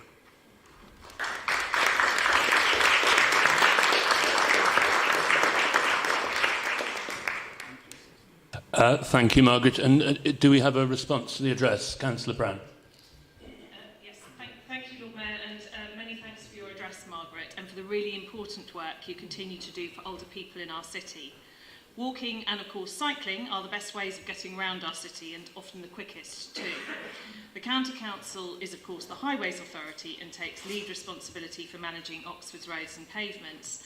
However, this council has always supported both walking and cycling wherever we can, and we're also keen to ensure the parks and other outdoor spaces we're responsible for are attractive and appealing places for people of all ages to enjoy. I know that you've been involved personally in a project around safer pavements with one of our former older people's champions, something that benefits residents and visitors of all ages. And alongside this, I know that you're also working with council officers to see how we may be able to support Oxford to qualify as an age-friendly city. So may I thank you on behalf of Council for all the work that you're doing on that.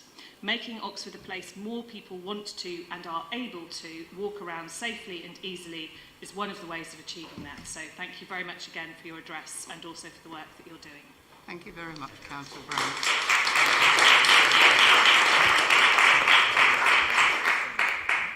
Our second address is from Mr. Colin Aldridge. Do we have Mr. Aldridge? Mr. Aldridge, thank you for coming. You have up to 5 minutes. Thank you. Hello. I came here about 3 years ago with an address about drug consumption rooms. When I did this, a Labour councillor replied, "We will not get anywhere until this showering government has gone." Well, that shower's now gone. So I'm back. While I believe illegal drug taking is detrimental to someone's health, I also realise some will choose to do so. Criminalising drug use is not working. There are so many in our society who now realise this. Of course, for action needs to change and become a health challenge. Forcing people into rehab through the criminal justice system does not work, as the majority are not willing participants. We can only improve the situation by having people wanting to change their actions. DCRs have been used in several countries with varying amounts of success, but always success. I have 2 quotes from websites with addresses which you are welcome to look at. The rate of drug poisoning deaths in 2023, 93 deaths per million, was double the rate in 2012, 46.5. The rate has increased every year since 2012, after remaining relatively stable over the preceding 2 decades. And the second quote, in summary, the benefits of providing supervised drug consumption facilities may include improvements in safe, hygienic drug use, especially among regular users, increased access to health and social services, and reduced public drug use and associated nuisances. There is no evidence to suggest that the availability of safer injecting facilities increases drug use or frequency of injection. These services facilitate rather than delay treatment entry and do not result in higher rates of local drug-related crime. There are 2 more links to a trial in Glasgow showing how they work, if you wish to look at them. I would like the Oxford City councillors to come together to write a cross-party letter to government asking for a change in the law, at very least, permission for a trial in Oxford City. I hope you can get behind this idea and finally make a difference in so many lives. Thank you.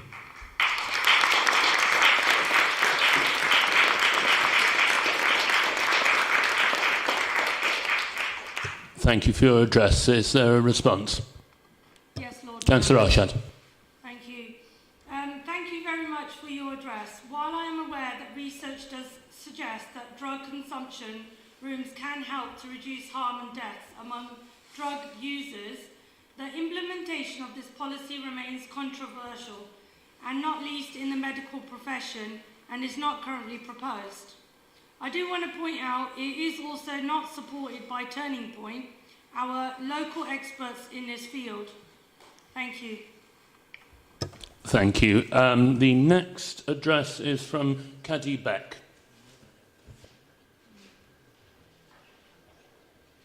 Thank you for coming. You have up to 5 minutes. I am here to express my opposition to the appropriation of Bertie Park and to highlight OCC Cabinet's failure to consider the law governing appropriation. The local government lawyer website states local authorities frequently use powers to appropriate land from one statutory purpose to another. This is often treated as purely an administrative matter, but there are some instances where local authorities should exercise a significant degree of caution. A well-advised council will always take care to ensure that all proper procedures are followed. Councillors have indeed told us that appropriation is a paper exercise, that the land is simply being moved from one budget to another. But Section 122 of the 1972 Local Government Act states that a principal council may appropriate any land which belongs to the council and is no longer required for the purpose for which it is held immediately before the appropriation. You say that Bertie Park is no longer required for its current purpose, as all current functions of the site will continue to be available following the development.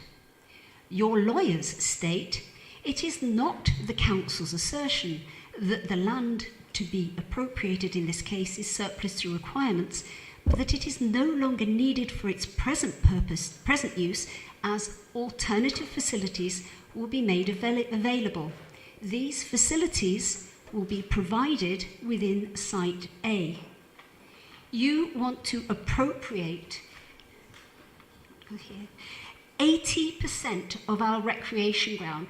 This is the bit that's appropriated, and you want to re-provide it on a postage stamp within the remaining 20%. The appropriated land consists of a multi-use games area, or MUGA, which is used for five-side football, basketball, etc., a small strip of the existing playground, and the whole of the grassed area used for free play. You say the MUGA will be 24% smaller, but still offers, this is quoting you, still offers the facilities to local people to access space for free play and court games. If the MUGA is being used for court games, there will be nowhere for free play at all. This means a 100% reduction in space for free play. And nobody has been able to reassure us that the smaller MUGA will be suitable for either football or basketball. Your 2040 plan suggested that the MUGA would disappear altogether.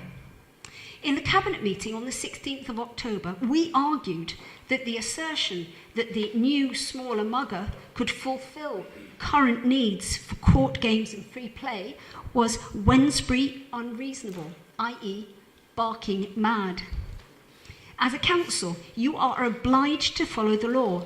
Cabinet members were not asked to consider whether a reasonable authority could hold that a 344 metre squared MUGA could fulfil these needs.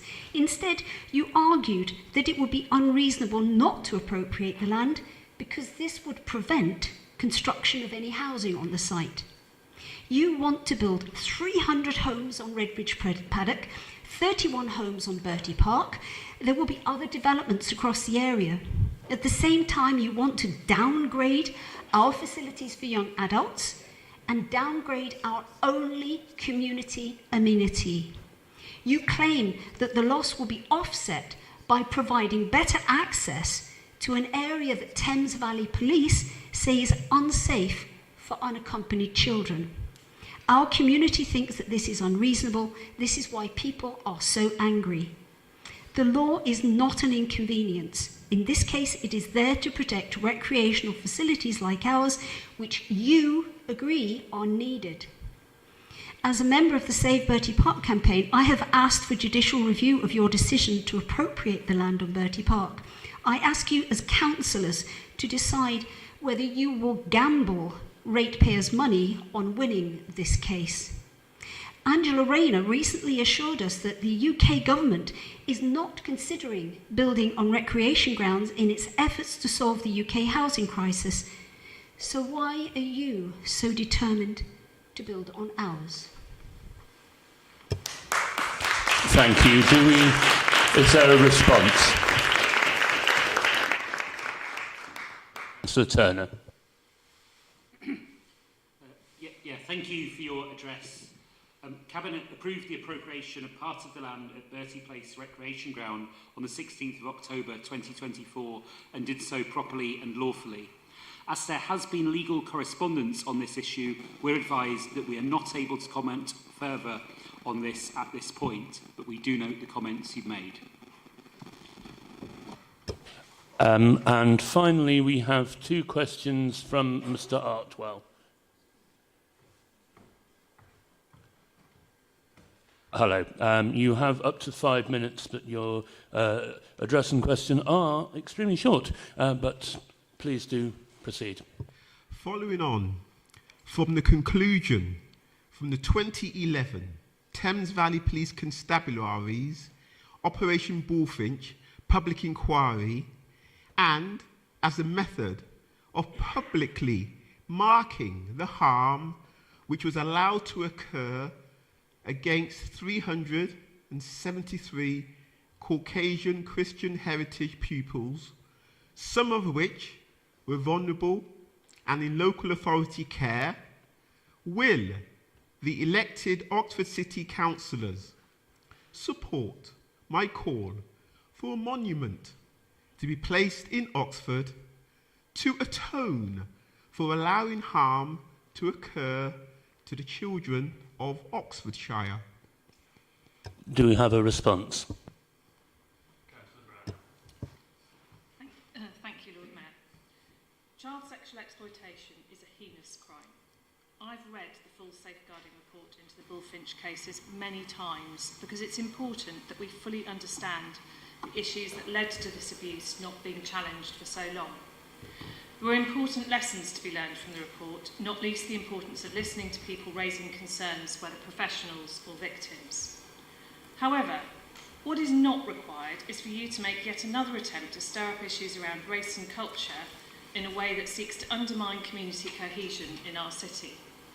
There are assumptions made about the ethnicity and even the religion of the victims in your statement, which none of us can know, nor do I see the relevance. What happened in the Bullfinch case a decade ago was truly awful. Thankfully, many lessons have been learned by the police, the County Council's Children's Services team, and indeed our own council. The most important legacy from Bullfinch is the improvements made by all those involved in child safeguarding in Oxfordshire. I would hope that the priority of keeping our children and young people safe from harm would be a matter of concern that could unite us all. It should not be a political football with which to create division.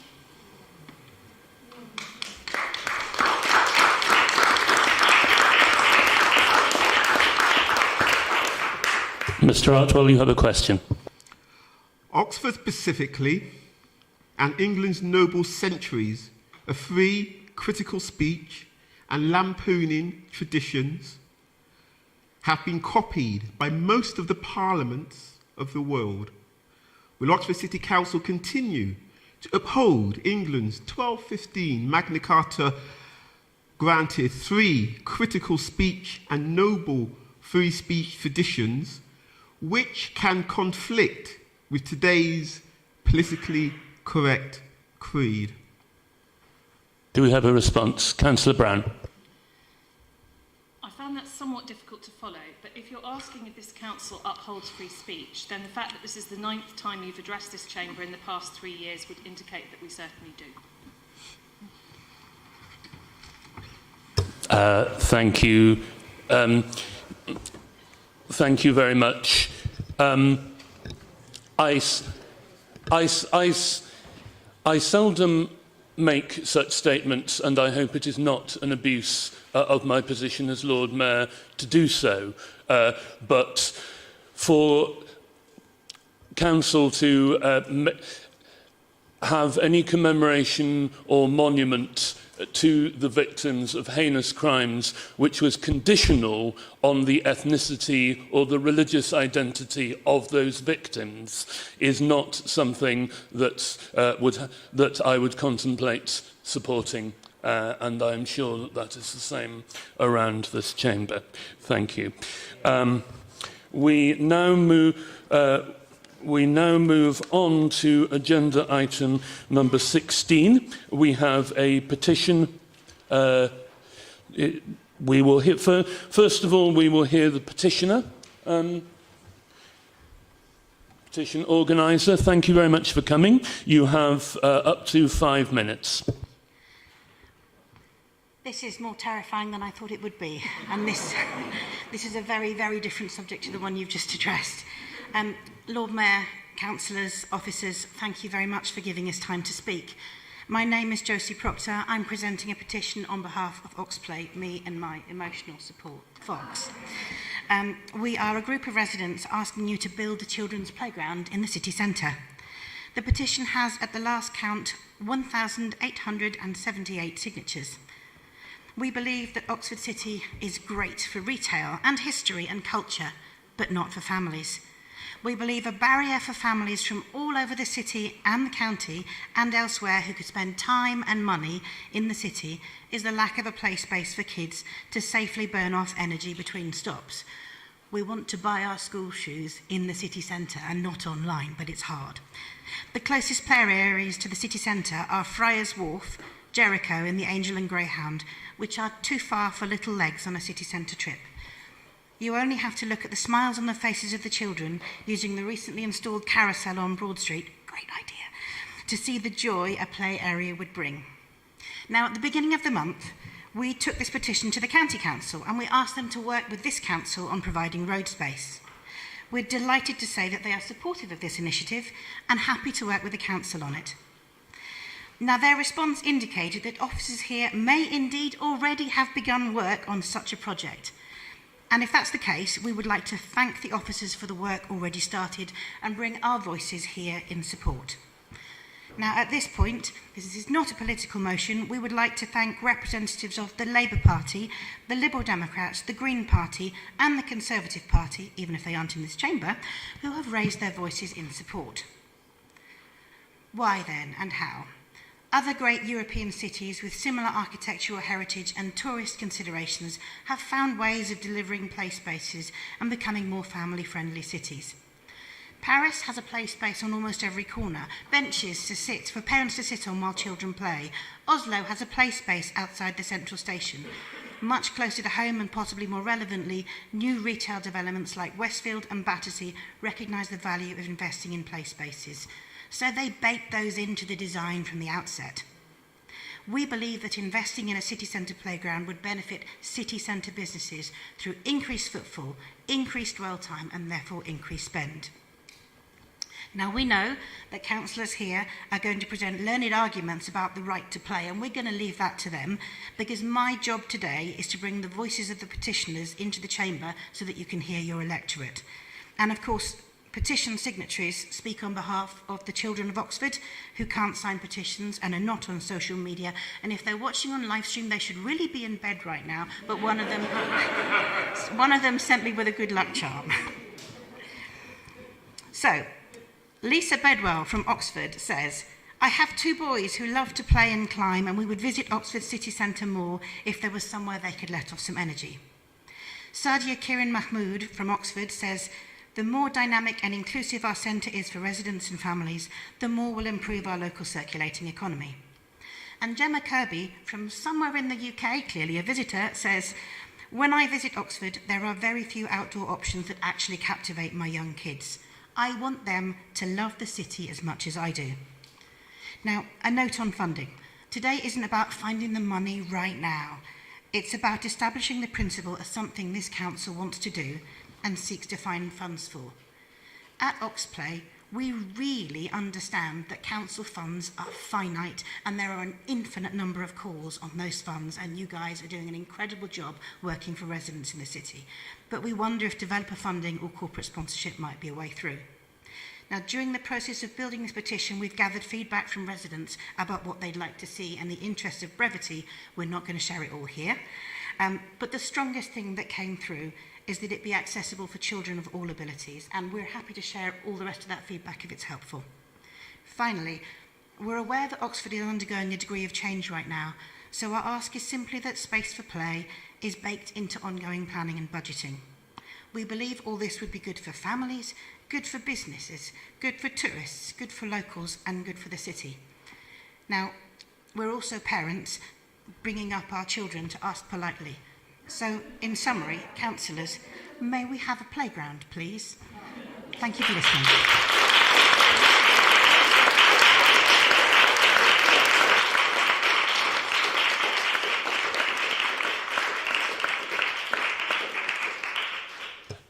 Thank you for your address. We now proceed to debate the petition. We have a report and a motion before us. We have a maximum of 15 minutes, and I've had 5 requests to speak. That is a proposer and seconder for the report, Councillor Miles and Councillor Kerr and Councillor Jafari Marbini on the motion. If we do that, we will get through this and we will have a decision and a response to our petitioner in 15 minutes. So is that okay? I see no dissent. Can I ask for, I believe it's Councillor Upton. Thank you, Lord Mayor. So many of the councillors here have day jobs. Mine is I'm a neuroscientist and I have done some work on brain development. So I think I'm in a particularly good position to know exactly how much the environment around a developing brain affects how a child develops. Those young brains, they're terribly sensitive to the stresses and strains of life around them. They're like a sponge. They soak up what's around them. It's the reason, for example, that Koreans can't hear the difference between p and b. And it's the reason that I, for example, despite having lived 3 years in France, cannot hear the difference between au-dessus and en-dessus. Because those weren't sounds I heard around me when I was 2 years old. So I know that those first few years are really critical for healthy social, emotional and physical development. Now, living in a city is stressful. Looking after young children is stressful. So just imagine the difference between an outing to the city centre where you are dragged around the shops by a tired parent whose patient's wearing thin before you queue for a bus home. And a trip to the city centre where you have a chance to pause, to play with a newfound friend, to climb over some logs, lie on a bench and look at the clouds. You know, just take a few moments to let some joy in. And this is why I think giving opportunities for small children and their caregivers, whether that's could be parents, grandparents, step-parents, foster parents, whatever it is, to do this, to de-stress, this could not be more important.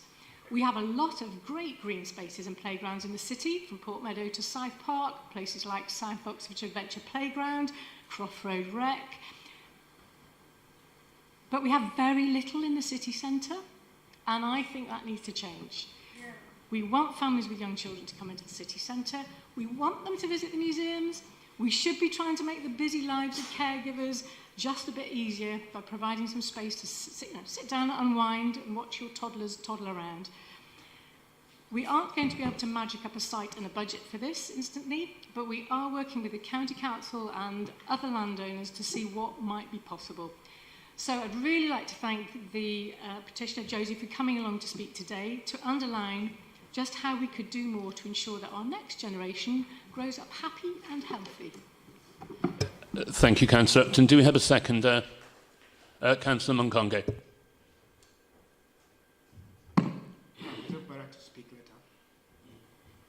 Thank you. Councillor Miles. So I think I'm proposing a motion, if that's correct, and thank Louise for her words on the report just now.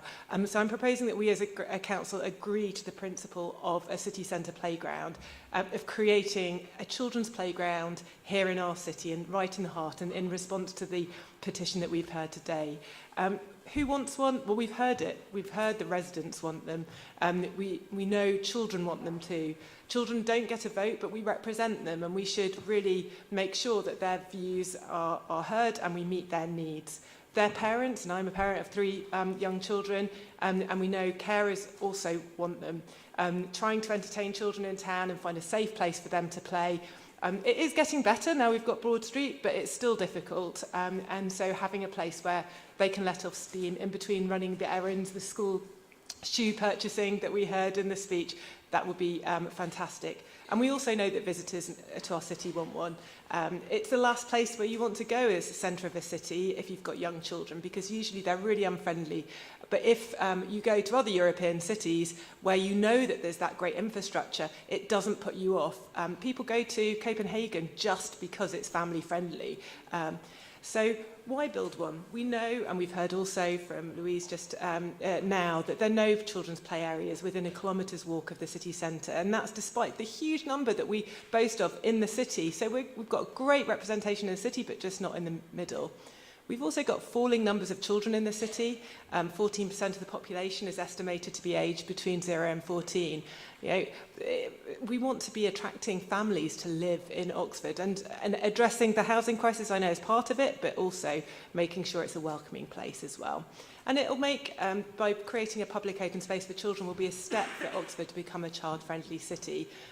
The UN Convention on the Rights of the Child sets out the principle that governments respect, protect and fulfil the right to play of all children through legislation, planning and budgets. Now, at the moment, this is kind of planning in terms of a principle in that broad sense, but let's agree to that principle.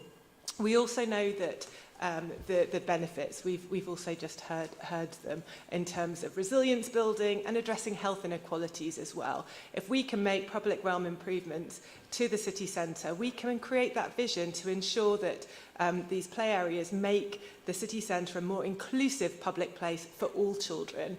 And there's the commercial benefits we've heard too. Every £1 invested in an adventure playground apparently is deemed to estimate £1.32 in social benefit, but also it can boost commercial trading by investing in public spaces within town centres and generate significant private investment. So it's time to commit now because we're creating this COMP framework, the Central Oxfordshire Movement and Place Framework, which is this strategic vision.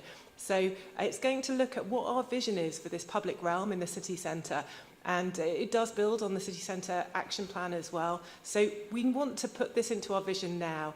We don't have the funding, but let's not create the barriers before we even start. Let that framework, that vision, be in place so we can identify the funding when we've decided what we want. So residents today have set out their vision. I'd like to think that all of us in the chamber here today agrees with that vision, and I hope that we will support that motion. You'll all support that motion to endorse that vision that they've presented to us. Thank you.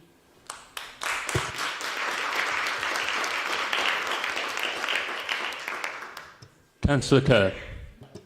Thank you. Can you... Yes, it's working? Great. I second this motion and ask you to support it because it's a good motion and also because I think it's a great example of grassroots local democracy. We know from the number of people who signed the petition that families would welcome a city centre playground. In a cost of living crisis, it's really hard for young families to find things to do for free with children, and there's especially poor provision in Oxford city centre. You know, I've got 3 young kids. I know firsthand what it's like trying to navigate the city centre. It's possible to do it, but there's very little safe outside space, and this is invaluable if you are shopping with kids. An Oxford playground would benefit residents, visitors and businesses alike, and, you know, it's just nice to have children playing in the city centre. So I'm going to keep it snappy. I urge you to support this motion and develop the next stages of a playground in Oxford city centre.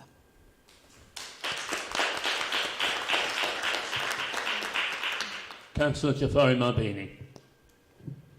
So I'm just speaking about on behalf of residents in Northwood Brook and Blackbird Leys in general. Quite a lot of my residents, they don't really tend to come into city centre very much. Families don't tend to come into city centre very much because there isn't actually anywhere that you can walk around unless you look up events prior and make sure there's a free event that you can go to. There isn't actually anywhere to come in. Dragging children around the Westgate basically involves either saying no constantly to demands of like going into Smiggle and buying more stuff, or just having a really unpleasant experience, or sitting in one of the fairly expensive cafes with young children, which is never that much fun. So it does mean that families don't really tend to come into this town centre, and then when you add the bus fare, or if people want to drive, the kind of obviously quite a lot of traffic, it's not really something that people do that much of, and I really think that needs to be changed, and this might help, especially if there are some beautiful designs of, so I used to work and live in Melbourne, and in Melbourne by the Children's Hospital there's a really beautiful playground that's not closed off, and it's actually an integral part of the buildings, and it's all outside, and it's really, really beautiful and lovely, and it's all free. So I would really recommend that we all support this. The other issue I would just mention is that today, myself in the health inequalities hat on, and some of the other colleagues here, we were at a Marmot Day to try and become a Marmot County. And one of the things that was talked about was the health inequalities that we see in Oxfordshire. And it's really quite astounding. There's a 15-year life expectancy gap between the wealthiest in the city and the poorest in the city. And unfortunately, there is a town and gown divide. So there are actually gardens, lawns, woods, arboretum. In fact, a college that has a deer park that's home to a herd of deer that have lived there for over 300 years. And it is actually really awful, actually awful is the word, that many people, residents of the city, have never seen inside that deer park. Why is it that the colleges have all this land behind closed garden doors and walls, and once a year we get the Oxford Open weekend, and it's hallelujah, come and see the colleges, but actually, why is it that all of that is closed off to the residents?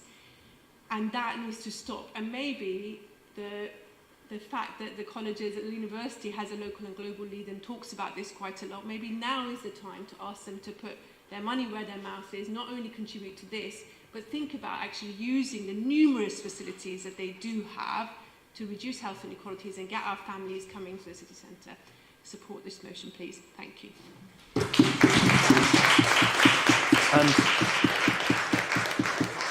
Councillor Arshad, you've indicated if you'd like to speak, you have 1 minute, I'm afraid. Children's playground, please vote for it. I definitely would say this is the most welcomed. It's one of the things when I first became a councillor that I noticed that this is something that I would love to have for the children of Oxford and those who are also coming into the city. But moreover than anything, I think in today's world, with the mental health crisis increasing, like especially in the cost of living crisis, this would be amazing for children from all of Oxfordshire to come into the city, and somewhere like you mentioned, and other members in the room who said that, you know, it'll be a place to unwind and really enjoy it rather than making it more commercial. So I think this would be really, I would really look forward to working on this with others. And last but not least, Councillor Munkonge. Thank you so much. Actually, when this came for us, we were just debating who should actually propose this motion, but I acknowledge Councillor Lewis Upton has been doing a lot of work on this. The motion proposed by Councillor Miles and Carr is entirely consistent with the report, if you read our report. And we are delighted that these motions align so closely with what we are already doing. I must emphasize and remind members the great investment that we do in our play areas, children play areas. We are doing a lot as a council. For example, the children splash park. So we are doing great here in the city. So I will come and will support this motion. Thank you. Thank you very much. It looks like there's an outbreak of consensus, but let us test that by taking a vote on the motion. All those in favour?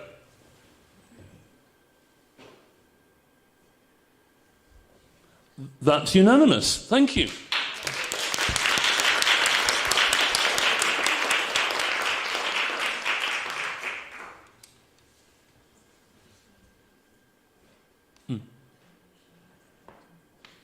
Are we all so? I've been advised that we also need to take a vote on the report that was laid by Councillor Upton, into which the motion has now been incorporated. That's the last item. Can I see all those in favour? That's unanimous. Thank you. Good. We now move on to the last item, which is motions on notice. We have an hour, and I understand that there's been a flurry of acceptances of amendments. Group leaders have expressed an aspiration that we get through 3 motions, and if we are disciplined, we may well just do that. So we move to Motion A, and can I just clarify before we Before I ask the proposer to speak, whether or not the amendments have been accepted, they have. Thank you, Jonathan. So we have motion A proposed by Councillor Morris. Point of order, Lord Mayor. Sorry, just for clarity, the exact text of the amendments have not been accepted, but a variation of them has been, and it would be useful for that to be... apparently it has been circulated, but not to me. So members would be wise to read whatever has been circulated. Yeah.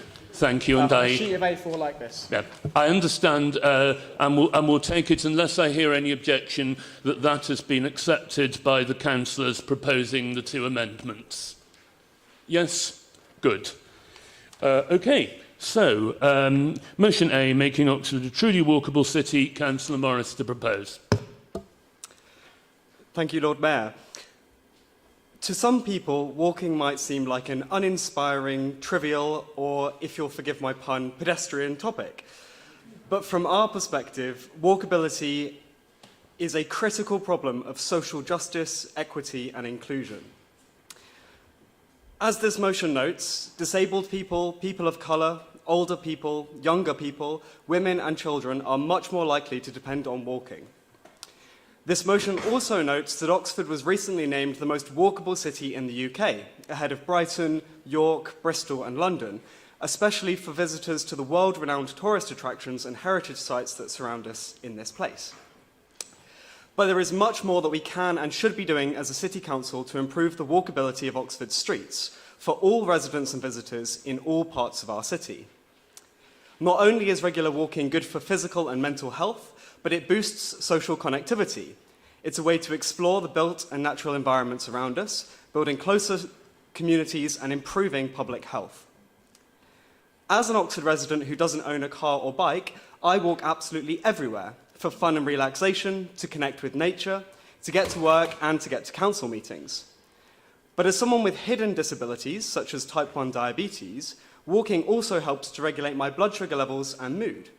But it can also come with unexpected difficulties, such as sudden fatigue and severe dehydration.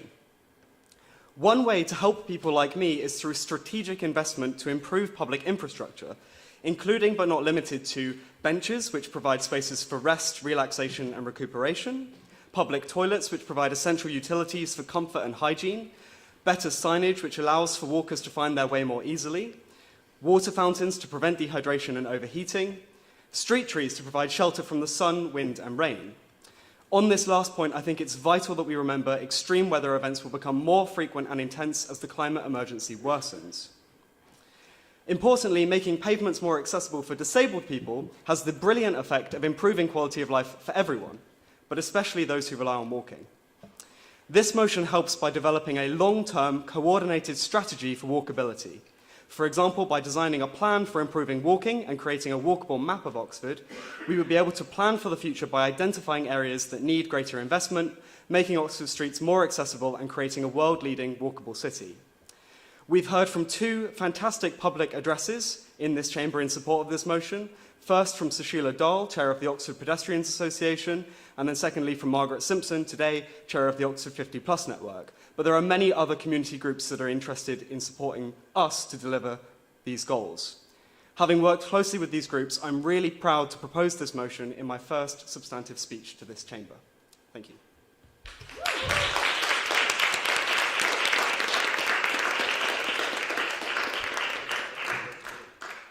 Thank you.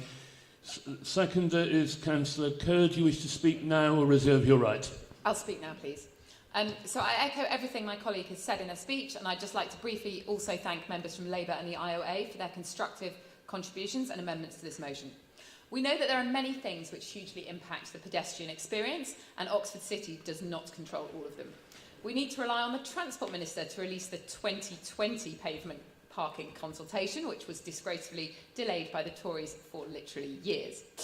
The County Council will be responsible for designing and adopting a curbside strategy, a vital component of this, as well as safe crossings, hedge cutting and ensuring that different street lighting needs are recognised in urban and rural areas. This council can, however, make significant changes on its own. A proper Oxford City walking strategy would prove transformative, really ensuring that we understand the barriers and benefits and potentially attracting inward investment. As the planning authority, we could ensure Dutch-style entry curbs to new residential drop curb conversions. This basically involves adding a simple sloped stone curb, which prevents the wibbly-wobbly pavements, which negatively impact hundreds of people walking and wheeling every day, and yet it would leave the one or two cart movements across the pavement just as easy to navigate. This works in other countries. A walkable map of Oxford is likely to be welcomed by tourists, and the successes in London and other places have shown this, and they've often been funded by rail authorities. I was involved in creating a crowd-sourced pedestrian map of Oxford last year. We've had 30,000 views, but like a more official map printed and handed out to everyone at rail stations could be even more popular, and probably would be. You know, there's also other areas of City Council responsibility or joint responsibility which the strategy might look at and prioritise, such as new benches, water fountains, public toilets, etc. There's also some other innovative walking ideas which we can learn from other LAs. I'm a really big fan of the Bicester Blue Lines. I don't know if you guys know about this. It's 3 different 5-kilometre long blue circular lines which run through the city. People use them to meet up for health walks and to learn more about their cities. They're a really simple health intervention which has had a huge impact, and I'm sure there's many other things. In conclusion, we know Oxford is walkable relative to many places, and we know how important walking is for the health and well-being of so many residents and visitors to our fabulous city. I urge you to vote for this motion, which should help improve walking and wheeling for all who visit.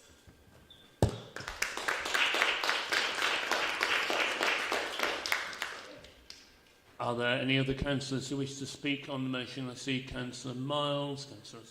Councillor Miles. Thank you. Pavements were designed for people, not cars, but too often in our city, the very people and often the most vulnerable are forced to use the road, not the pavement, as they circumnavigate the parked cars, vans and lorries that block their path. For a little bit of inconvenience and free parking, inconsiderate people popping in for a coffee or enjoying a drink in a pavement cafe, which we often, are ones that we're licensing, are showing disregard for the rules and disrespect for others. Children of all ages, people in wheelchairs, parents with prams containing newborn babies or toddlers, the visually impaired, older people, all of these others, pavement parking is putting them at risk. Now, I know that we don't control that, but as Councillor Keir has just mentioned, we can put pressure on the government to start addressing that. But it's not just the things that others are doing that are causing problems for the people to navigate our city by foot or wheelchair. It's the things that we as a council do and under our control or influence. I mentioned pavement licensing, where people are parking in front of a cafe and blocking the pavement so that they can enjoy their coffee conveniently. Well, we need to stop that happening so that people can use the pavement to walk on. As a council, we request people leave their wheelie bins on the pavement for collection. And as we contend with an increasing number of HMOs, the family homes with just 1 bin are often in the minority. Maybe a household will have 2 to 3 bins as they've expanded if they're HMO. People put them out at the beginning of the day before they go to work or to study, and these bins are only removed from the pavement at the end of the day. This means bin day is often an obstacle course day for people walking through our residential neighbourhoods. Imagine if you're blind. Imagine what happens if you are in a wheelchair. Again, you're forced into the road, even if you're walking, and you otherwise have to squeeze past bins, and that's sometimes not possible if cars are parked halfway across the pavement in some of our controlled parking zones. So the poor provision of drop curbs, which we've heard, makes it difficult to lift a buggy on and off a pavement. It's even more difficult if you're in a wheelchair. I want to share that a resident with Parkinson's in a wheelchair was toppled over into the road trying to navigate the lack of a drop curb in our city. So there are clear policy gaps where we need to address or challenges, some of which are in our control and some not, but we still need a coordinated plan to address these challenges. And I urge you to support this motion because I think our curbside strategy will help. Thank you. Councillor Ortino. Yes, thank you for incorporating our amendments into this motion. I was listening to Councillor Morris saying that Oxford has been, do you say declared as one of the most walkable cities? I think if I said that to some of the residents of my ward in Northfield Brook, and probably some of the other members here said that to residents of their wards on the outskirts of the city and estates, they might get laughed at. And I think perhaps there's a huge inequality in the experience of walking for many of our residents. And I think that is largely down to some of the policies of the County Council, which are the whole point of our amendment. And quite a lot of them are down to County Councillor Peter Sudbury and his inflexibility in some of the policies that he's implemented. Street lighting. Myself, Councillor Jabari Mafini, Councillor Imadi Edison-Wan, Councillor Smith and Councillor Arshad have repeatedly taken up the call from residents for lighting on paths in Gillian's Park, which is the quickest way for the majority of our residents to get from Greater Lees to Blackburn Lees, none about to anywhere else. And some of those paths are lit by County Council lights, but some of them are not. And the County Council are just being inflexible about coming to an arrangement to make that safe. So safety, we've got to get the basics right, and safety is one of those. The idea from Councillor Peter Sudbury to turn off all our lights at some point early in the evening is just absolutely absurd. I don't think he has any concept of what it's like to live and work in a city. Many of our residents are working at night. Many of us represent people who will have to walk across bridges, across the ring road or under subways to get anywhere in the city. It's frankly an absurd idea, so I hope you will join us in condemning Peter Sudbury's ideas on that matter. Likewise, the inflexibility around cutting of hedges. At St John Fisher School, which is a primary school on Sandy Lane West, quite a busy road, especially in the mornings. The head teacher repeatedly wrote to Councillor Sudbury, Councillor Jafari Mabini, myself, Councillor Trish Elphinstone and Councillor Imadi Edison repeatedly wrote to him to say, we're not encouraging walking, we're making it unsafe for our parents to walk to school, we're actually encouraging them to go by car because the hedge is overgrowing the pavement so much it's literally forcing people into the road, and it's only to the point where we're literally saying if you don't do something now we're going to the Oxford Mall that we eventually got that cut back. Likewise in Blackbird Lees Road, which is one of the only two ways to get off Blackbird Lees towards Cowley, the hedges were left to overgrow the footpath to such an extent that pedestrians had no choice but to walk in a cycle path, which is on quite a slope downhill and is dangerous.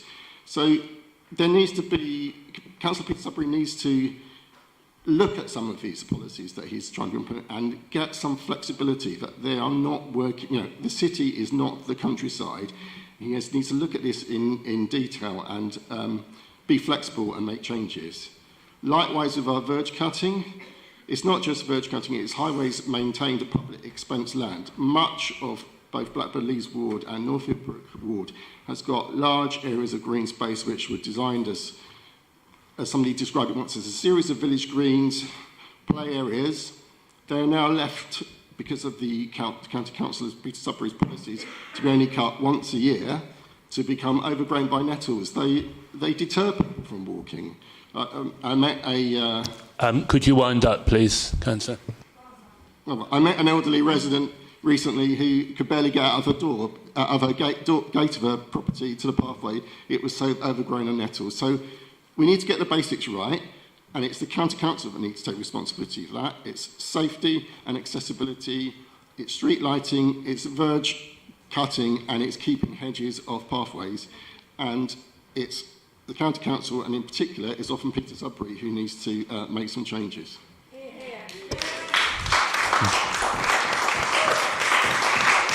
Councillor Brown. Councillor Brown. Didn't hear you over the applause. Apologies. I'll be very brief after that contribution, which I very much agreed with. I wanted to focus a little bit on safety and also some of the other issues that Councillor Tino was referencing in terms of equality.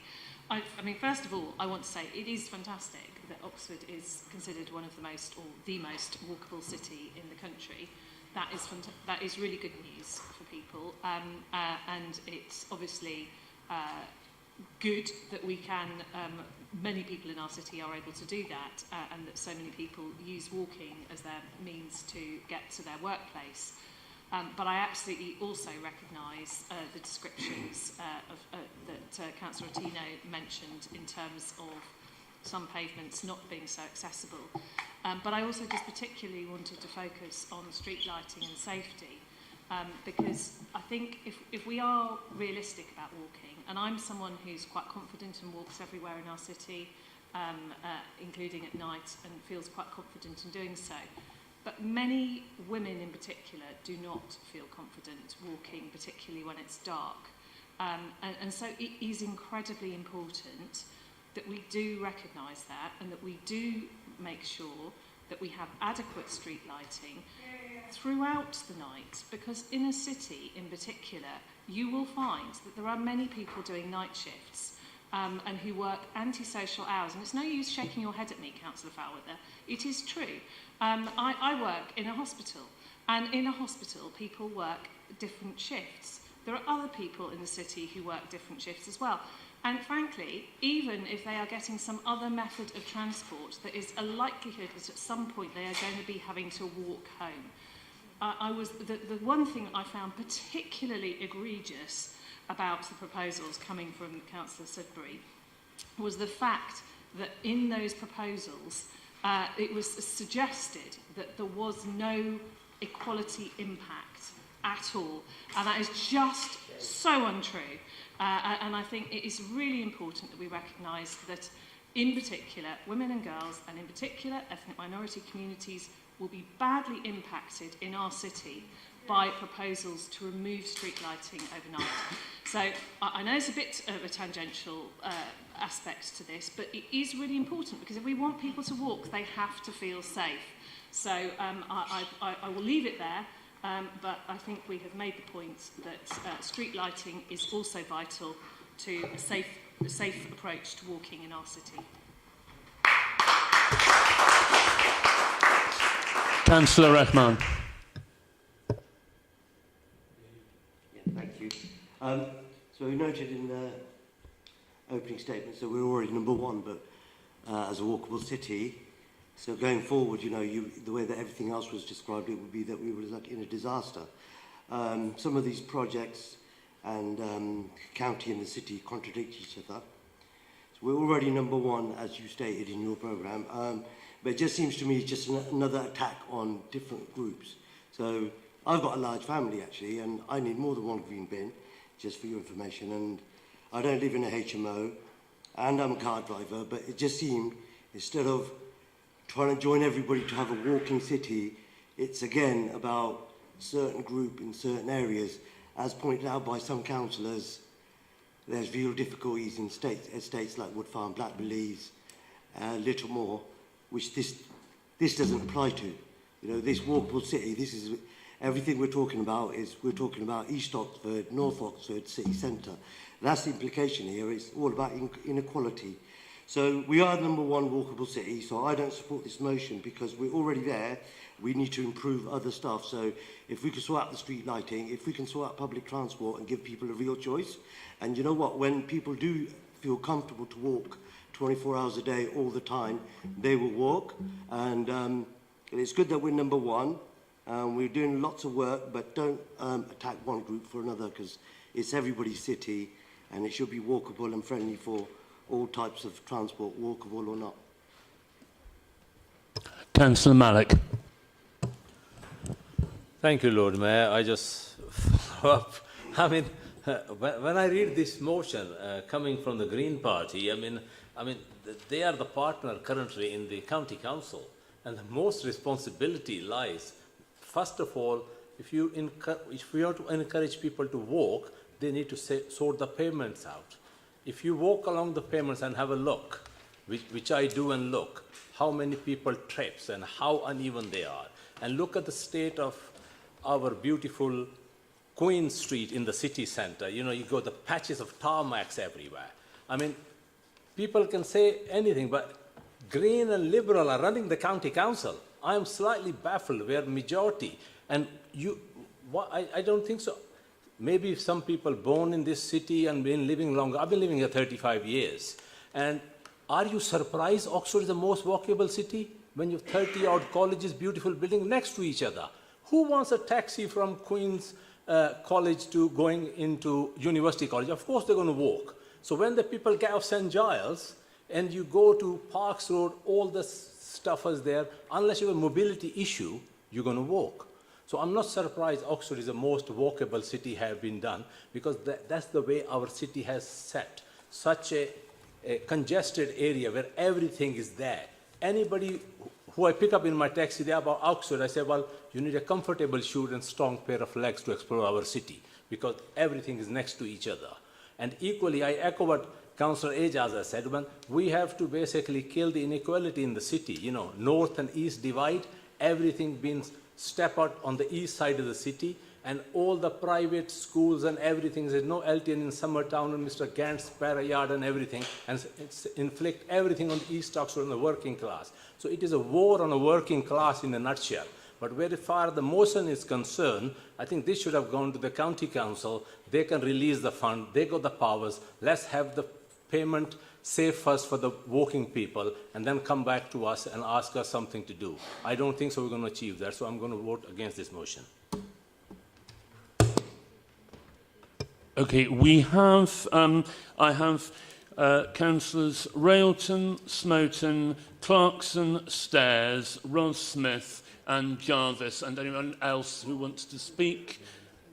Councillor Henwood, Councillor Upton and Councillor Powell, and I propose that we draw a line under it there. Okay, Councillor Railton. Thank you very much, Lord Mayor. So I have 3 minutes prepared on Dutch curbs, so I hope you are all up for that. And I love the fact that you think I'm joking. Not joking. Yeah, I have a neighbour who I'm friends with. She is in her 90s, and she's taught me many things. But one of the sort of see the world in a slightly different way ones was when she talked about the camber of pavements. She walks around our neighbourhood with a walker, you know, one of the wheeled ones. We both live within walking distance of the big Sainsbury's on the Ring Road, and one day a few years ago she mentioned to me how difficult it was to walk there, which I was surprised to hear. The reason for this wasn't particularly broken up pavements as I thought, although there are bits where this is true. It was in fact camber. So, you know, anybody who has pushed a buggy around, or a wheelchair, or rides a mobility scooter, or indeed rides a cargo bike with more than 2 wheels, basically like anything with wheels like this, rather than this, knows that camber is like absolutely the enemy. Pushing or riding something with wheels like this on a surface with camber is destabilising. And what you have in pavements in the UK is dropped curbs literally everywhere.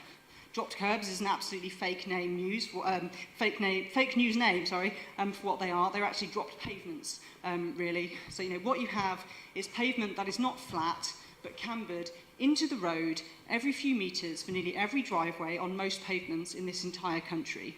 You know, this was the bit that I've never really been quite able to unsee. For the sake of literally a couple of car movements a day, up a driveway being that little bit smoother, we've made life just a little bit worse for every pedestrian who uses the pavement, and that is genuinely wild. It's also the world we continue to build for ourselves over and over again. You know, every dropped curb application, every new development does this. Every single one of them is a tiny paper cut for pedestrians, which we all are at some point, and a reminder of how car-centric a lot of our urban design is. The solution to this is, of course, the humble Dutch curb. Instead of entirely sloping the entire pavement downwards, you keep it flat and you install a slightly wider curb with a 45-degree cut in it. I'm genuinely not sure why we don't do this. It seems cheaper to do than what we currently do because you don't have to reprofile the entire pavement. The way I organise my to-do list and my entire life is with a large amount of post-it notes on a door in my office, which you can see in the Zoom background, so if you have a look. There is a section on there entitled Things to be Annoying About, and Dutch curbs has languished on there for a few years now. So I'm very thankful to be able to talk about them today, as I am also grateful to Pat for inadvertently teaching me about car-centric pavement design, and that healthy quality of life and mobility in old age is something that has to be fought for, even if the world we build around us fights against that. So, yay for Dutch curbs. I support the motion.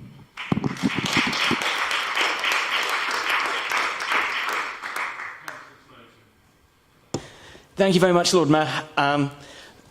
I will support this motion by the tiniest fraction, and that is because it is a great original motion. Wholly endorse the warm words that Councillor Miles contributed earlier, and thanks to the proposers for putting together an excellent motion. I think there are significant problems that are introduced by the Labour amendment, and credit actually to the proposers for negotiating the corners off that to the point that it is just supportable. There are two really key problems that are introduced, I think, which ought to be clearly flagged. First of all is this business about street lighting. This is basically fear, uncertainty and doubt. This is a matter which has been well handled at the decisions meeting, and the attempts are being made here to reopen the issue and to stir the pot. I and many other councillors wrote to Councillor Sudbury about that topic. We spoke at the decisions meeting to express that an 11 p.m. switch off is not the right thing for Oxford. And Councillor Sudbury responded very, very constructively to that. He said in the meeting, and I quote, "The only time you turn off lights is when no one's using them. We had no intention to go anywhere near Oxford, ellipsis. It's too complex. There are lots of people active almost all of the time." That is quite right, but what we're hearing in this council chamber is as if those words hadn't been spoken. The paper was taken off the table, quite rightly so. The amendment that was put by Labour also didn't just ask for Oxford's lights to stay on, which is our business. It asked for the county to abandon the policy county-wide, even for tiny hamlets where blazing light into the small hours may well be pure waste and may well have the backing of local residents that there should be part-night lighting in that place. That would burn £400,000 of public money every year. We wouldn't accept that in our council. We shouldn't be asking it of other councils.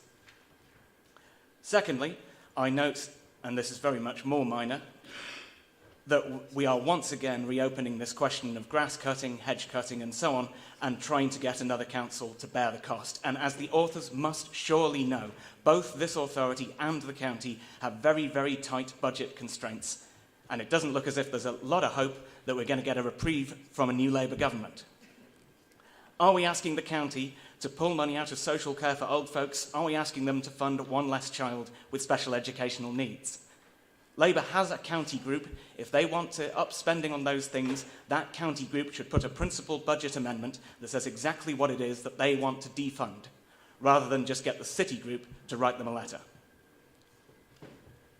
Finally, we've got this business about crossings and 40-mile-an-hour roads and bus stops. That sounds very laudable. It's also infuriatingly vague in that it seems like it must be referring to one precise road. I cannot for the life of me work out exactly what's being got at there. I wish that had been just a letter to the cabinet member involved rather than going into a motion. Relatively harmless, though. With all that being said, as I say, the proposers have successfully negotiated on the matters. They've knocked the more objectionable corners off the amendment. They've got it to the point of being just about supportable. So, thank you very much to the proposers for the original motion, and I shall be supporting it today. Councillor Clarkson. Thank you, Lord Mayor. Yes, I support this motion very much. Some of my earliest memories of visiting Oxford as a child were walking into Oxford from my grandparents' house on Iffley Road, from Iffley Lock to Folly Bridge with my father and siblings. So yes, it's one of the loveliest walks in Oxford. What I'd like to say is this isn't in the motion, but something that we should bear in mind and keep putting pressure on Trent Thames Valley Police about, and the county, is the scourge of e-bikes and e-scooters, which cause massive problems. Increasingly, they're just blocking pavements. I've got a doctor who is sight impaired and uses a wheelchair in my ward. She struggles to get to work, to the John Radcliffe Hospital every day from her home in Marston, because people thoughtlessly dump these bikes. This is becoming a bigger problem day by day, and if we are to encourage more people to walk, then that's something that we must really put the pressure on both the county and Thames Valley Police. Thank you.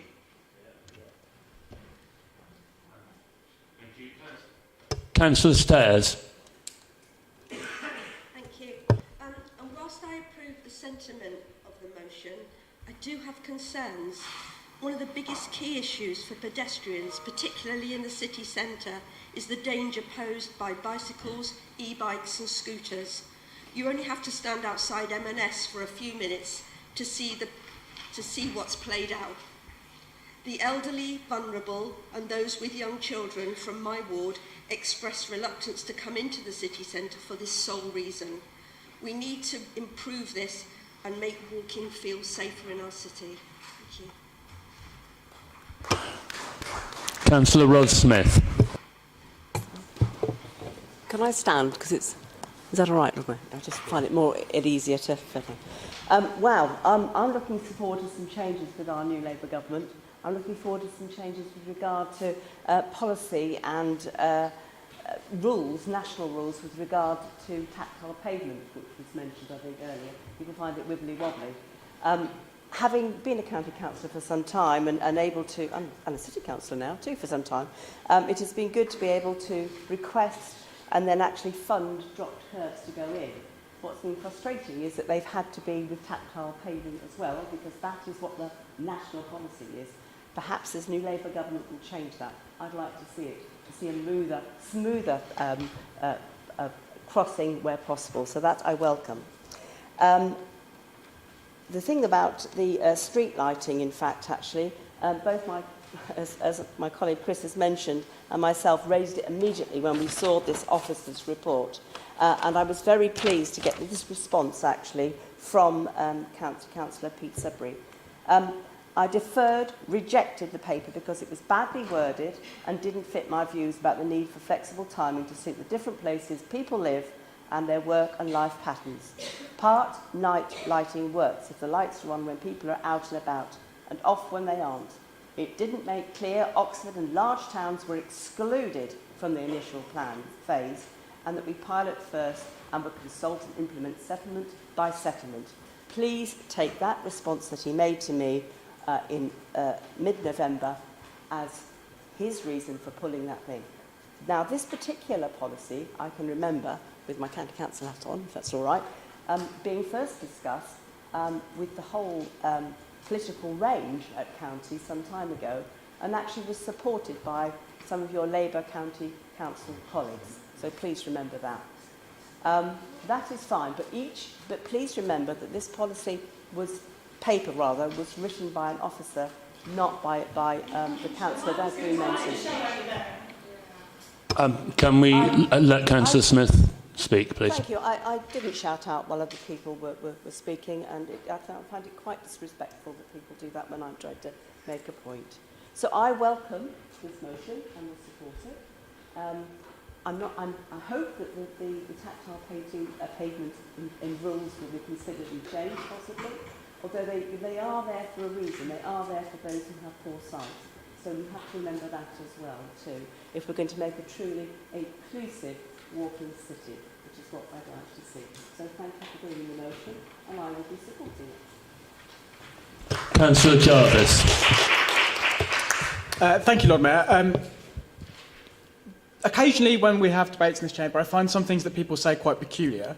And I'm not talking about Councillor Smoten giving the ringing endorsement of this motion as just about supportable, which I quite enjoyed. No, I'm more thinking about the description of the production of walking maps, the introduction of benches and investment infrastructure as, quote unquote, a war on the working class, which is, I think, what we heard earlier. I find that quite bizarre. But to respond to some of the more specific criticisms that were levelled against this motion by people who've said they intend to vote against it. Concerns were raised about, needing to have improvements to pavements if we're going to deliver walkability, improvements to public transport and so on. These are all things that I think are good things, and I think that I would envisage them all to be covered in a plan for improving walking in Oxford, which is what the motion calls for, and indeed in investing in infrastructure. So hopefully those things would be addressed in that. The other criticism that's levelled about this seemed to be a suggestion that this motion wouldn't address, the things this motion calls for wouldn't address inequality.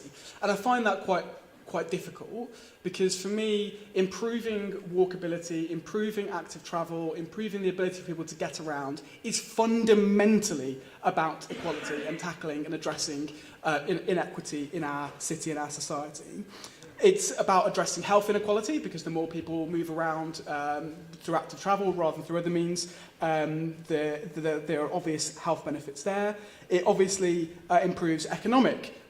It helps tackle economic inequality, because if people are able to get around more easily through means which don't require them to pay, that helps as well. And it's really importantly about issues around, for example, disability inequality.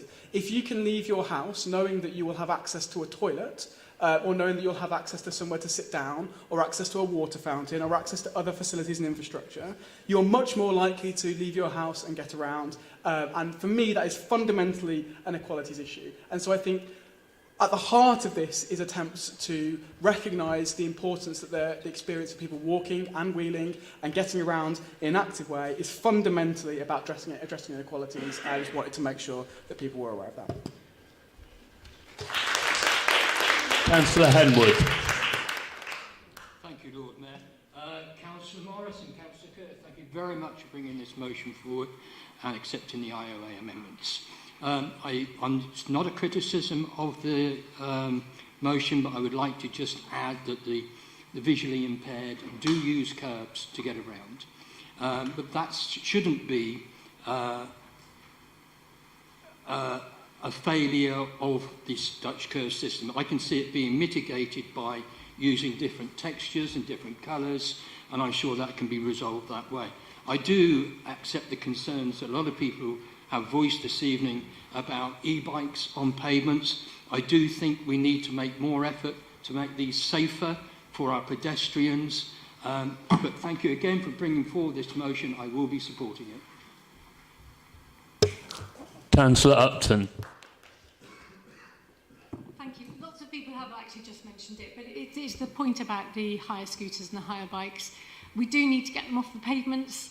Now, I know the county is auditing their criteria for the parking spots for these hire bikes, so I'd just like us to add one more thing to that long letter we are writing to the county about verges and street lighting, etc., and ask them to really get on street parking for these, get them off the pavements and get them onto properly marked bays on the street. Councillor Powell. Thank you, Lord Mayor. I hadn't planned to speak in this debate, but as someone who relies exclusively on walking to get around, I felt, based on the discussion, that I wanted to go back to the benefits of the motion, because I'm a little bit concerned that we've sort of got caught up in talking about actions taken by the County Council and forgotten the many things that we as a council can do in regard to this motion. For example, the creation of a walking plan gives us an opportunity to have proper input into the infrastructure in our city. We, as the voice of Oxford City, have a powerful voice to influence the national debate, and I think particularly important here is calling on the government to release the pavement parking paper. We in this city see a massive issue of residents being unable to navigate the streets because there are cars on those streets that were meant for people. And I think we really don't want to lose sight of the fact in sort of the discussions around, say, street lighting, which I agree, Oxford is different to the county, that there are things that this city can be doing to make life more, let's say, make life more equitable for our residents. Because at the end of the day, walking is a frontline social justice issue. It matters that residents in my ward who are in, say, a wheelchair cannot navigate the streets of Cowley Road on bin day because bins occupy sort of areas that don't leave enough room for them to get through. And unless we can sort of speak with one voice, then we sort of lose something. So I hope we can speak with one voice today. We can vote for this motion. That does communicate points to the county on street lighting, with which, as I've said, I agree. But more fundamentally, it sets out that we are a city that wants to represent our residents and wants to ensure that Oxford is a safe and walkable environment for everyone. And I think fundamentally it is an equality point. This makes the case for equality. It doesn't undermine it, as was suggested earlier in the debate. This is a social justice issue. Please vote for this motion. Councillor Jafari Marbini. thank you, councillors, for bringing it. We will be supporting it in its amended form. I think there are two things that we keep forgetting. So I do think that the framing of things is really important. And in my ward in Northfield Brook, actually, even the bus stops often don't have benches to sit on. There is nowhere to sit. The hedges, Simon has spoken at length about this.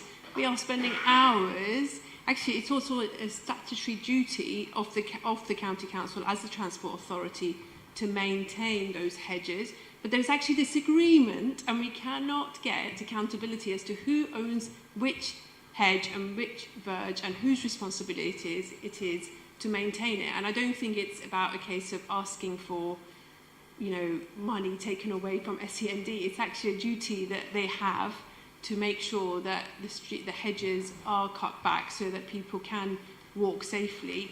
In my line, I do also think another just frustration, I guess, that I do have, and this is why I think Sarge's point about the war on the working class, because sometimes things are done in a way and phrased in a way that feels like certain groups are being targeted, and I think that is important, and it's important to recognise and important to accept. And secondly, I say this in the hospital quite a lot as well. We do some really amazing things in Oxford, like, womb transplants, for example, I'm sure you've all heard about, but we actually do not as well on the ABC. My job as an anaesthetist is all about the ABC. You've got to do the basics right, and clearing up the roads, making sure there's somewhere to sit, making sure that the pavements are suitable to be used. Those are the basics, and I really think we're not getting those right in the first of all, and some of that is actually the statutory duty of the county council. And it seems to me that officers within county, unfortunately, I'm not blaming the officers, there's obviously systemic issues at play. It's not clear whose responsibility it is, and that cannot go on, and that needs addressing. This is why it's gone to the discussion around county, because that's part of the basics that we're talking about in order to be able to get people to walk around. And that's all I want to say. Thank you. Councillor Chapman. Well, thank you very much, particularly to the previous speaker who put it very well, I think. I think, if we're going to discuss these issues, we've got to come clean about where responsibility lies. And actually, many of the issues we've heard about tonight, which deter people from walking around the city, do fall fairly and squarely in the county council's responsibility. And there's no denying that. And the county council is currently run in a Green Liberal Democrat coalition, where I would like to see greater emphasis, frankly, upon some of the bread and butter basics, the ABCs, that we heard about in the last speech. And as somebody personally who has suffered in the last few years from a disabling virus, which meant my balance has been affected, you try walking around this city on pavements where the cambers are as they are, and at one point having to have a mobility scooter where, getting around up and down curves was frankly pretty well impossible. So rather than chasing some of the more harebrained things that the county likes to do, it might like to basically get back and do some of the bread and butter things and do them better and spend some more money on pavements and road maintenance, which is not the City Council's responsibility. It's not our statutory responsibility to do it. We do our very best to supplement that money sometimes, but it basically sits on the county's books to do that. Secondly, I wasn't going to speak until I heard Councillor Smoten talk about verges, which is a subject close to my heart. I just think this chamber needs to remember the verges issue came about because the county council unilaterally cut the funding for verge cutting in this city.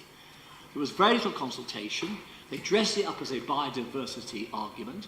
When we then went and assessed whether the verges were actually gaining any biodiversity gain, we found there were 7 in the whole city which met that criteria, and we were happy then to carry on with that policy.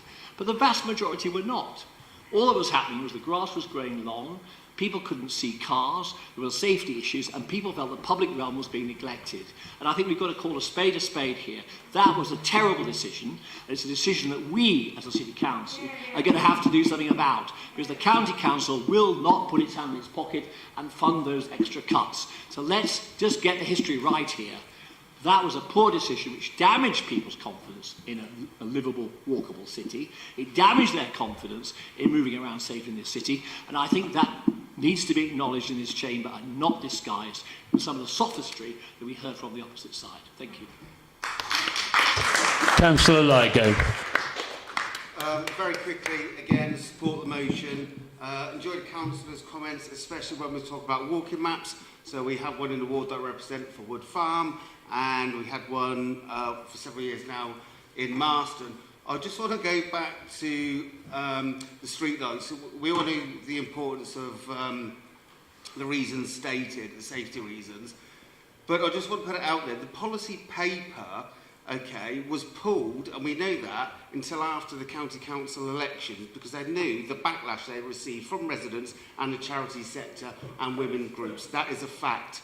That policy paper, which Councillor Ross Smith referred to when she said there were Labour cabinet members on there, yes, I was on there, and one of the things I asked for at the time as well, the paper wasn't happy with it, and I wouldn't agree with the policy paper, which I've done on other policies where I haven't taken collective responsibility, was the simple fact that I wanted to make sure there was consultation, workshops, face-to-face with the charity and voluntary organisations, and that's what I wanted to happen. And then suddenly it just appeared in a single member delegated decision, and that paper would have been discussed at a pre-cabinet meeting, so all the cabinet members there would have been responsible to have seen that and made comment and knew it was coming.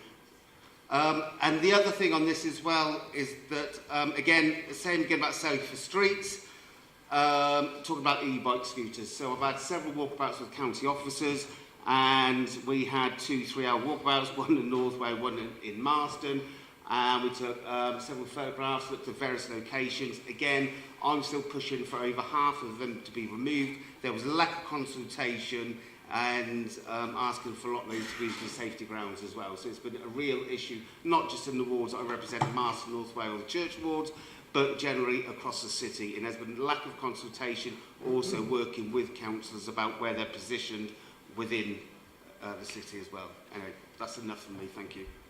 And last but not least, Councillor Arshad. Thank you very much, Lord Mayor. I just wanted to remind members and Lord Mayor that today is International Day for the Elimination of Violence Against Women. It marks the start of 16 days of activism to end gender-based violence.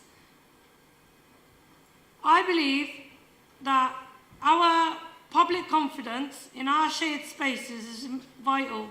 And obviously, if we're going to carry on this debate, I want everyone to know the national statistics data for 2021 census illustrates that 1 in 2 women feel unsafe walking alone after dark in quiet streets near their home, compared to 1 in 7 men.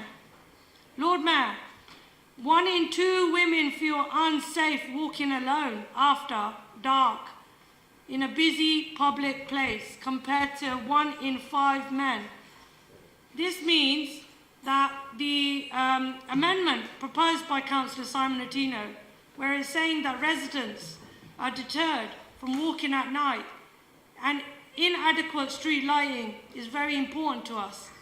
This is relevant to the motion on this motion, and I just want you guys to hear me out.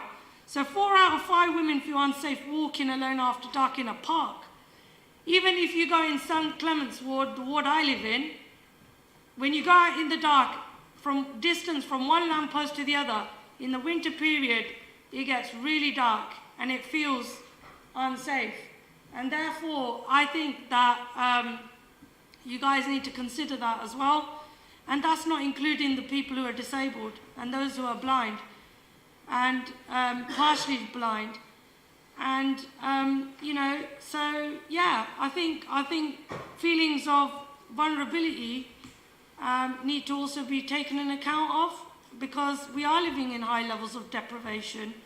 And this council urged the county council, and we had to put a petition up, you know, to go to that length for the council to hear us. And, yeah, that's all I'm going to say for now, but I think it's very particularly concerning for women and young girls. Even though some women may feel safe, there's a lot of women, especially from BME backgrounds and of all races, who feel uncomfortable walking in the dark. That is the end of the debate, so I return to Councillor Morris to sum up. thank you everyone for that incredibly constructive debate and discussion. I was keeping notes of what every councillor said, but honestly there was too much for me to respond to each individual point. So I've just highlighted what I think are some key themes and hopefully some responses that might provide reassurance, particularly to those councillors who are thinking to vote against the motion. The first thing I want to remind everyone is that before we had this debate, we heard a debate based on a petition for a playground to be built in the city centre, and there was unanimity in this chamber in voting in favour of that. And I don't think that the substance of this motion differs substantially from that proposal. So I would ask you just to consider whether there's consistency in the way that you voted this evening. In particular, we focused on disabled people. That's partly due to my experiences and interests, but also older people and women and others who might feel vulnerable in particular contexts as well. But there's one group that we haven't discussed, and that's children. Of all of those groups, children are the ones who are most reliant upon walking because they cannot travel by other means. So I would like you to keep all of the different groups for whom this would be a benefit to in mind when casting your votes. I would like to thank councillors for raising the fact that there might have been a bit of confusion about how I presented the motion, noting that we had been ranked the most walkable city, but I was actually critical of that because it was focusing only on the city centre. This motion is not just about East Oxford, North Oxford, Central Oxford, it's about the whole city. And again, I don't think we should be framing it in terms of pitting particular groups against one another. This is for everybody. And as I tried to emphasise, when we make our city more inclusive and accessible for minority groups, including disabled people, we actually improve things for everybody. There's been lots of debate around the county council and street lighting and hedges and verges. Again, I want to highlight that we have been very receptive to constructive amendments from other parties, hoping that we can find consensus on what we can do as a city council. And that might include taking a different view from our colleagues in the county council on some issues. But I'd also like to thank councillors for their clarifications around those issues too. I also just want to give a shout out to Councillor Barbara Coyne, who unfortunately can't be here today, but who has been helping with this motion behind the scenes. And she obviously takes a leading role in the Safer Pavements Oxford campaign. So I take very seriously concerns around safety, particularly for women and for night workers. And I think those are helpful discussions that we can have as well. And also, I think lastly, lots of people have mentioned the bikes and e-scooters issue. And again, this is something that's come up in my discussions with community groups when thinking about this motion. And I think one of the real issues with the e-bikes and e-scooters problem is that we're giving up public space on our pavements to private companies. Yeah. This motion calls for us to invest in public infrastructure on pavements. So if we're going to be critical of those uses of pavement space, I would urge you to support this motion because it sets a clear direction, a different direction for how we use our public spaces for all residents and for all members of our community. So thank you all so much for your thoughts, and I urge you to vote for the motion.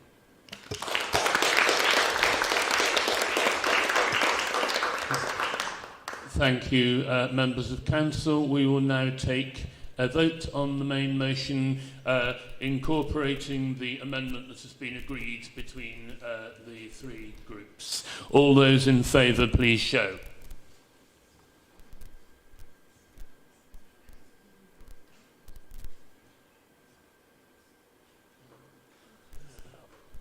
Any against?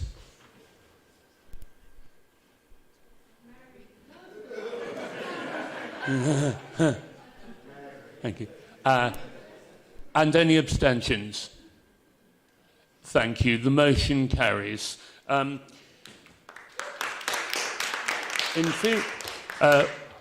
We have, in theory, 4 minutes left of the motions. Would members of council be happy for us to extend the time until 9 o'clock so that we can... No, I am seeing shaking of heads here.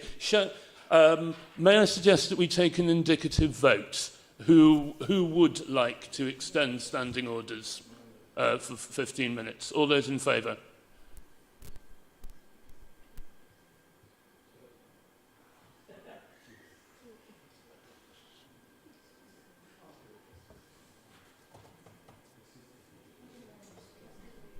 How many? And all those against?